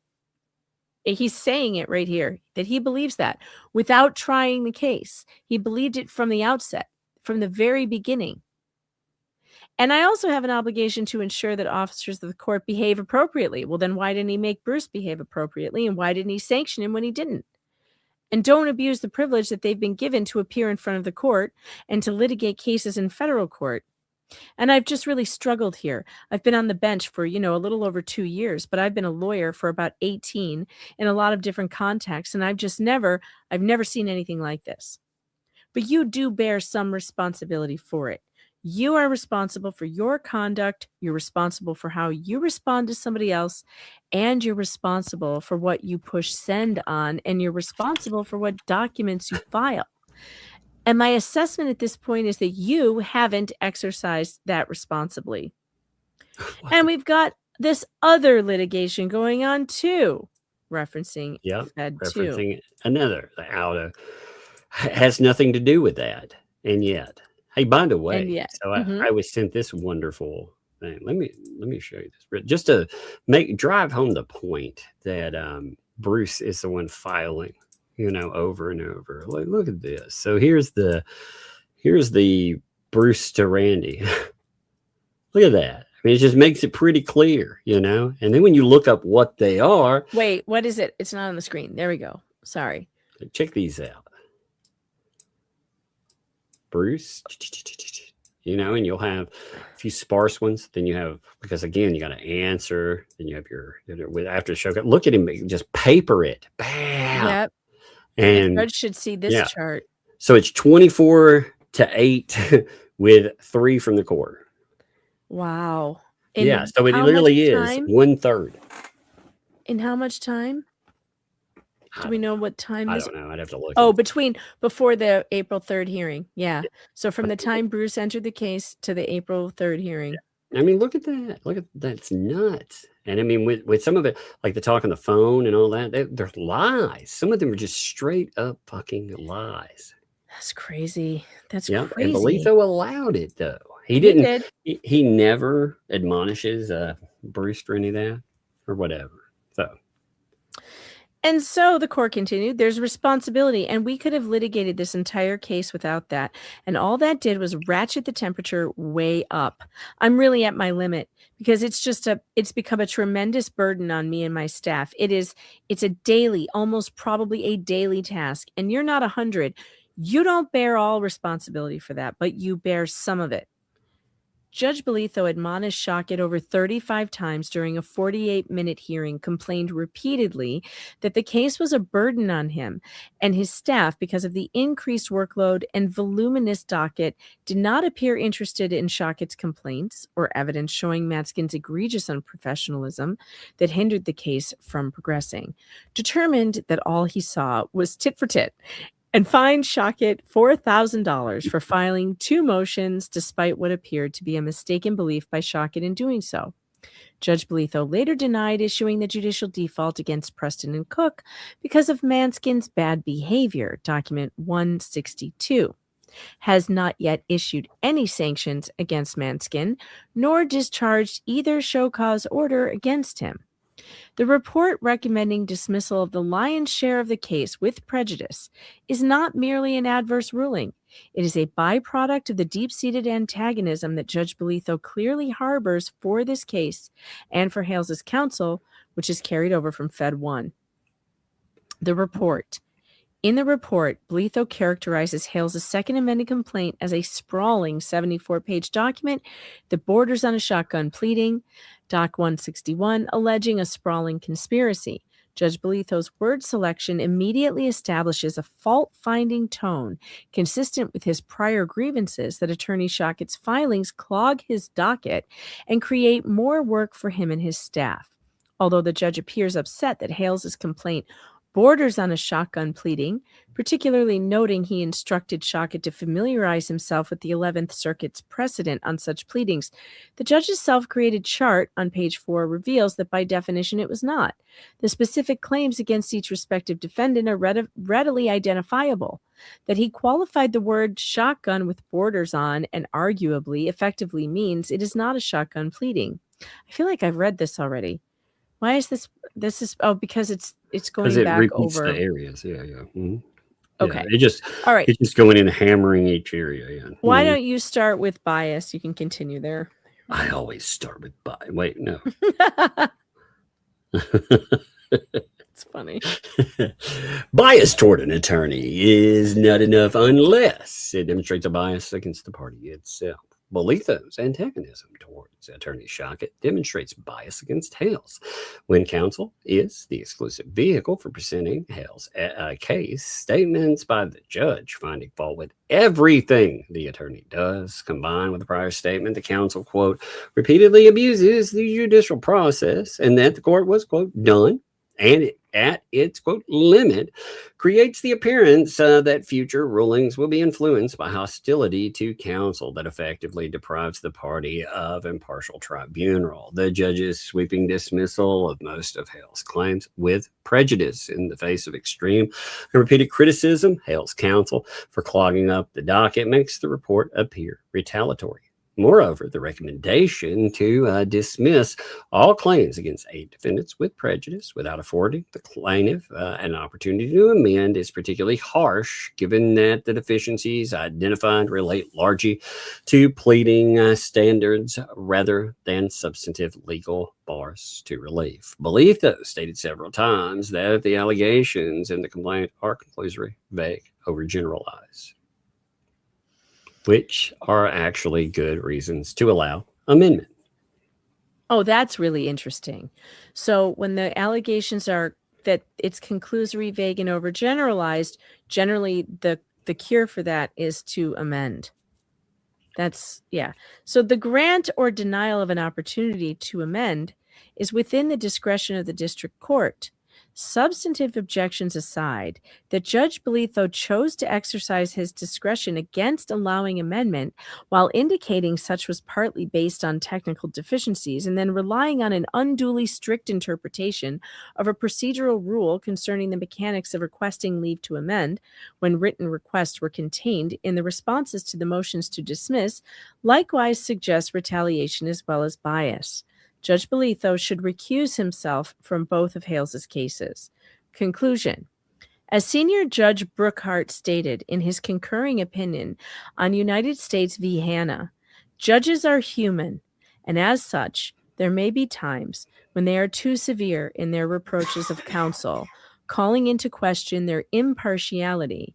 Relief may be justified if the military judge's actions are so extreme that they undermine the public perception of fairness in our judicial system.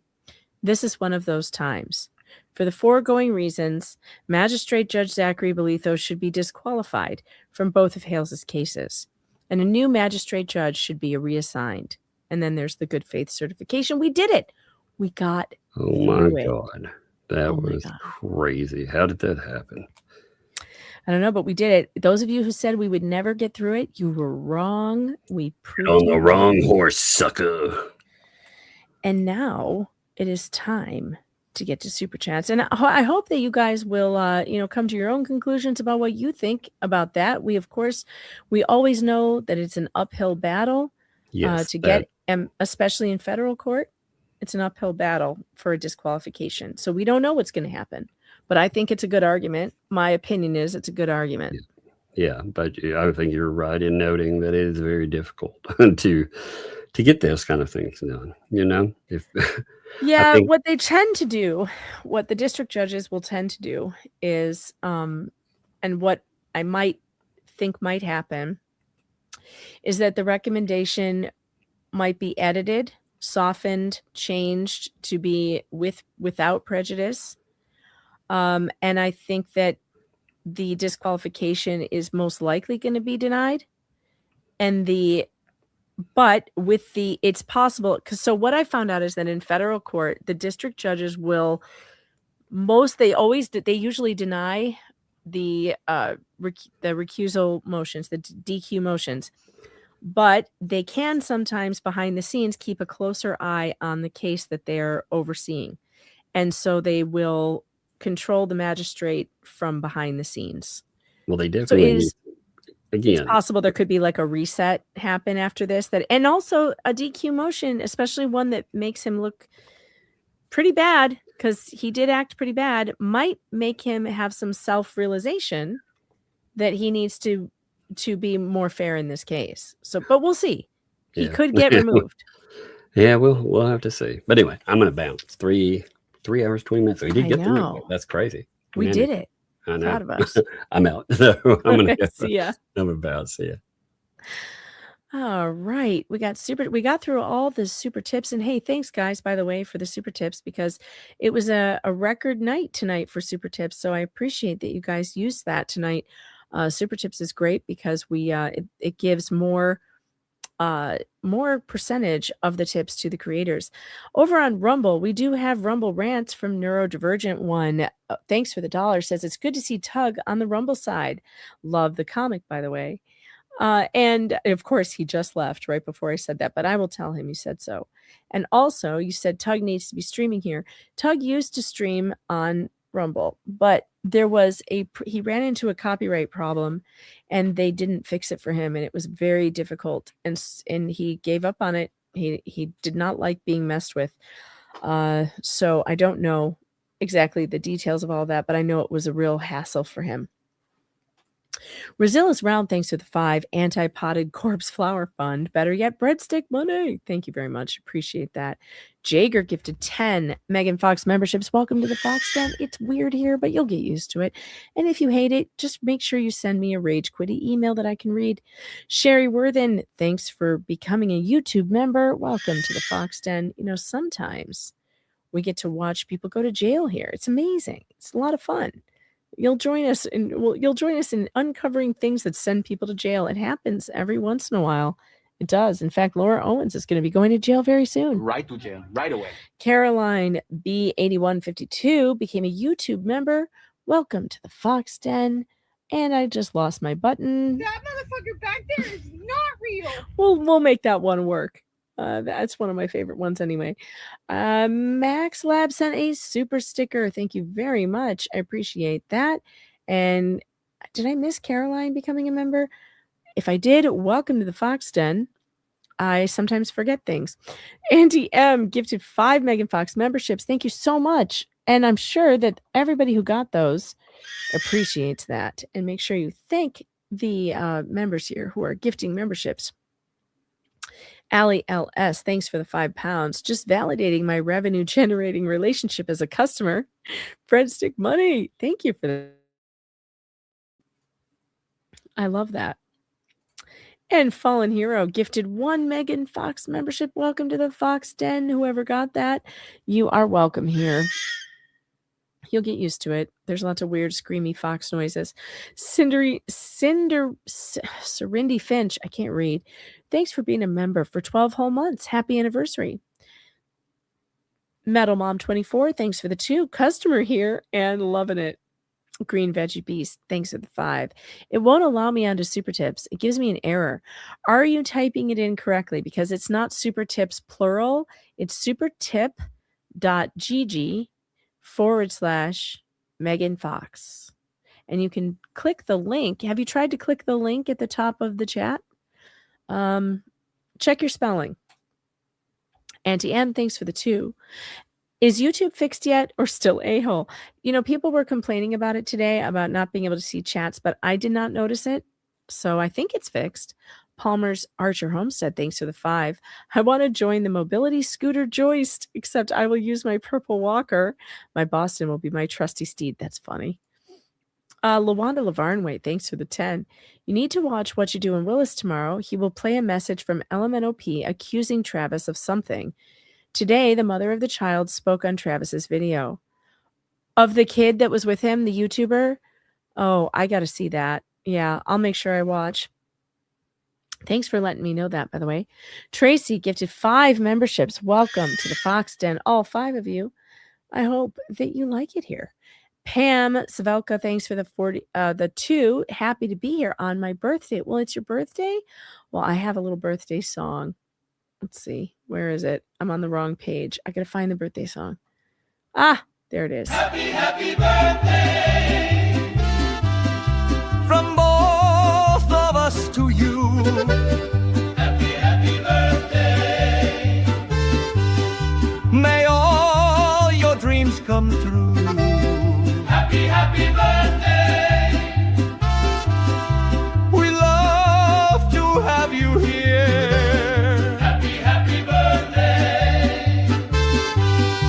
Here's to another year. Happy birthday, Pam. I hope you have a great one. Sailor Dark Jupiter, thanks for the 2. Can you say busted LMNOP? Yeah, that bankruptcy thing is going to be a nightmare for her. Tracy Wilden, thanks. Oh, and by the way, when she figures out that it's going to be a nightmare, I hope she thanks the people responsible. I hope she holds the people responsible accountable, because it's not us. It's not Jeremy Hales. The people responsible for that is the entire What the Hales media ecosystem, Bruce specifically, and Fleesa. Tracy Wilden, thanks for the 20 pounds. The potted plant needs to go on your wall of shame. Folks, I promise you this. If he is disqualified from this case, we will have a special pinning him to the wall. We will put him up on the wall of shame, and it will be fun. Good times will be had for all. Naughty Pirate, thanks for the 5. Check email. LP's 501c3 status is still on the revocation list. I did see that. Thank you very much for sending. Don Hall, thanks for the 2. Fleesa, Lynette, and JC have rolled this so long that whoever gets pegged as receiving the donations will owe unfiled, unpaid taxes for a prior year. Oh, yeah, for sure. We warned her about that, but she didn't listen. Green Veggie Beast, thanks for the 5. Interesting thought. You can buy a used mobile home and get it set up for about $5,000 to $6,000, less than half the cost of a new RV. Oh, that's interesting. I wonder if there's if they could put one on that property. I don't know, but that's interesting. Sapphire Sky, thanks for the 2. His actions appear to be one-sided. Yep, that's how I see it. Sapphire Sky, thanks for the 2. Bolitho, a potted plant that needs transplanting. Yep. Paul Harding, thanks for the 2. They addressed them as my learned friend. Yes, Canadian lawyers address each other as my learned friend. The Kiwi Crypt Keeper, thanks for the 10. Get something for Fairy to help her feel better, please. Knee issues are never fun. Hope she has a speedy recovery without too much pain. Oh, that's Spawn. Spawn has the knee injury, but I will definitely do that for her. The other one, Fairy, has all the other the other stuff going on, the other chronic illness stuff going on. Glad for Music member for 10 months. Has he noticed that the What the Hales group all have criminal records and Jeremy has none? Does he realize he's supporting criminals? I often wonder this. And with the, supposed research that he appears to be doing on his own, finding related cases, etc., or unrelated cases, has he even bothered to Google Richard Luthman and see that he's a felon that the United States government felt was such a threat to people that they had to lock him up for 4 years for extortion, fraud, theft, and charged with kidnapping. I think he pled that down, but there's some horrific allegations and things that they convicted him of. Something to bark about. Thanks for the 2. Love y'all. Well, we love you too. Cray 3400. Thanks for the 5. I wonder if the judge told Randy to file everyone in one order because he knew he was going to dismiss it before it even happens. I do believe that he had made that decision before he even read it. One old saggy guy gifted 5 memberships. Welcome to the Fox Den, all 5 of you. It's weird here, but you'll survive. Mistrust Loon, thanks for the 5. I hate when I pull a hamstring picking out a glazed donut, a box of 25 munchkins, and a coffee to go. Teresa, Minnesota, thanks for the 10.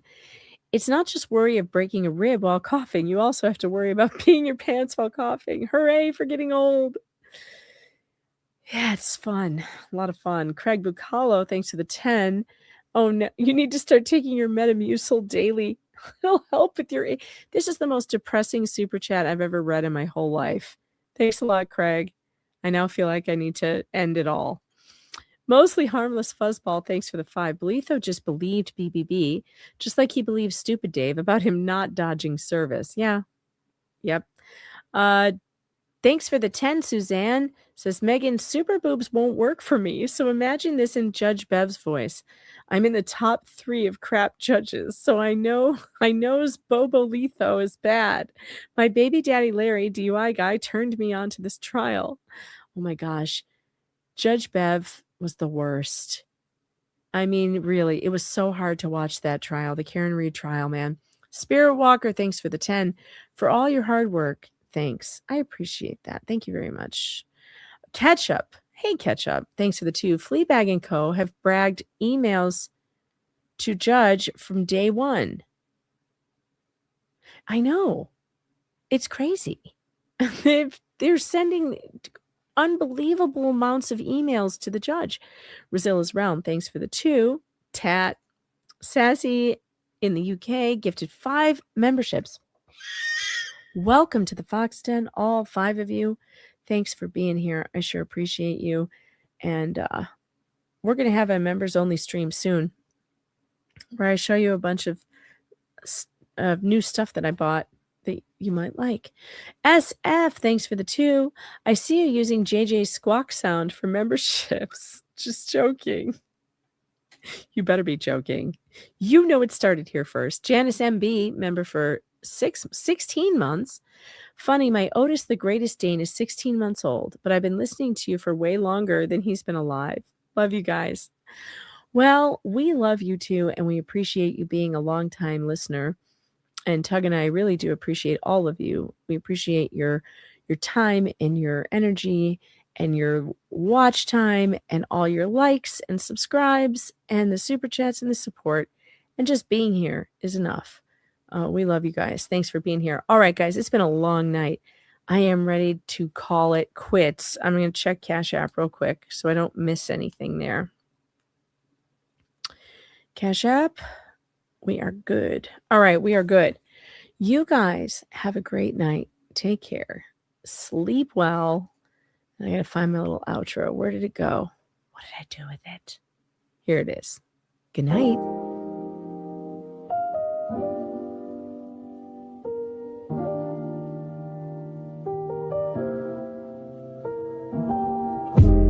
We watched them lie, we watched them cry, fake ass tears in the courtroom sky. Grifters grift, lawyers spin, but the Fox Den always clocks the sin.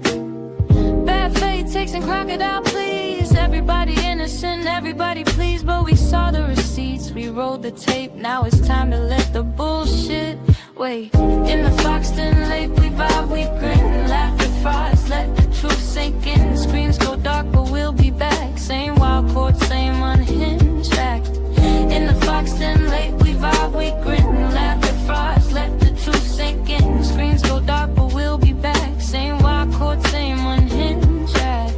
Super chat's done, the gavel's down. All the clowns left the courtroom town. Sleep real tight, don't let them pretend. Good night from the Fox Den, see you again. Bad fate takes snakes and crocodile, please. Everybody innocent, everybody please. But we saw the receipts, we rolled the tape. Now it's time to let the bullshit wait. In the Fox Den late, we vibe, we grin. Laugh at frauds, let the truth sink in. Screens go dark, but we'll be back. Same wild court, same unhinged act. In the Fox Den late, we vibe, we grin. Laugh at frauds, let the truth sink in. Screens go dark, but we'll be back. Same wild court, same unhinged act.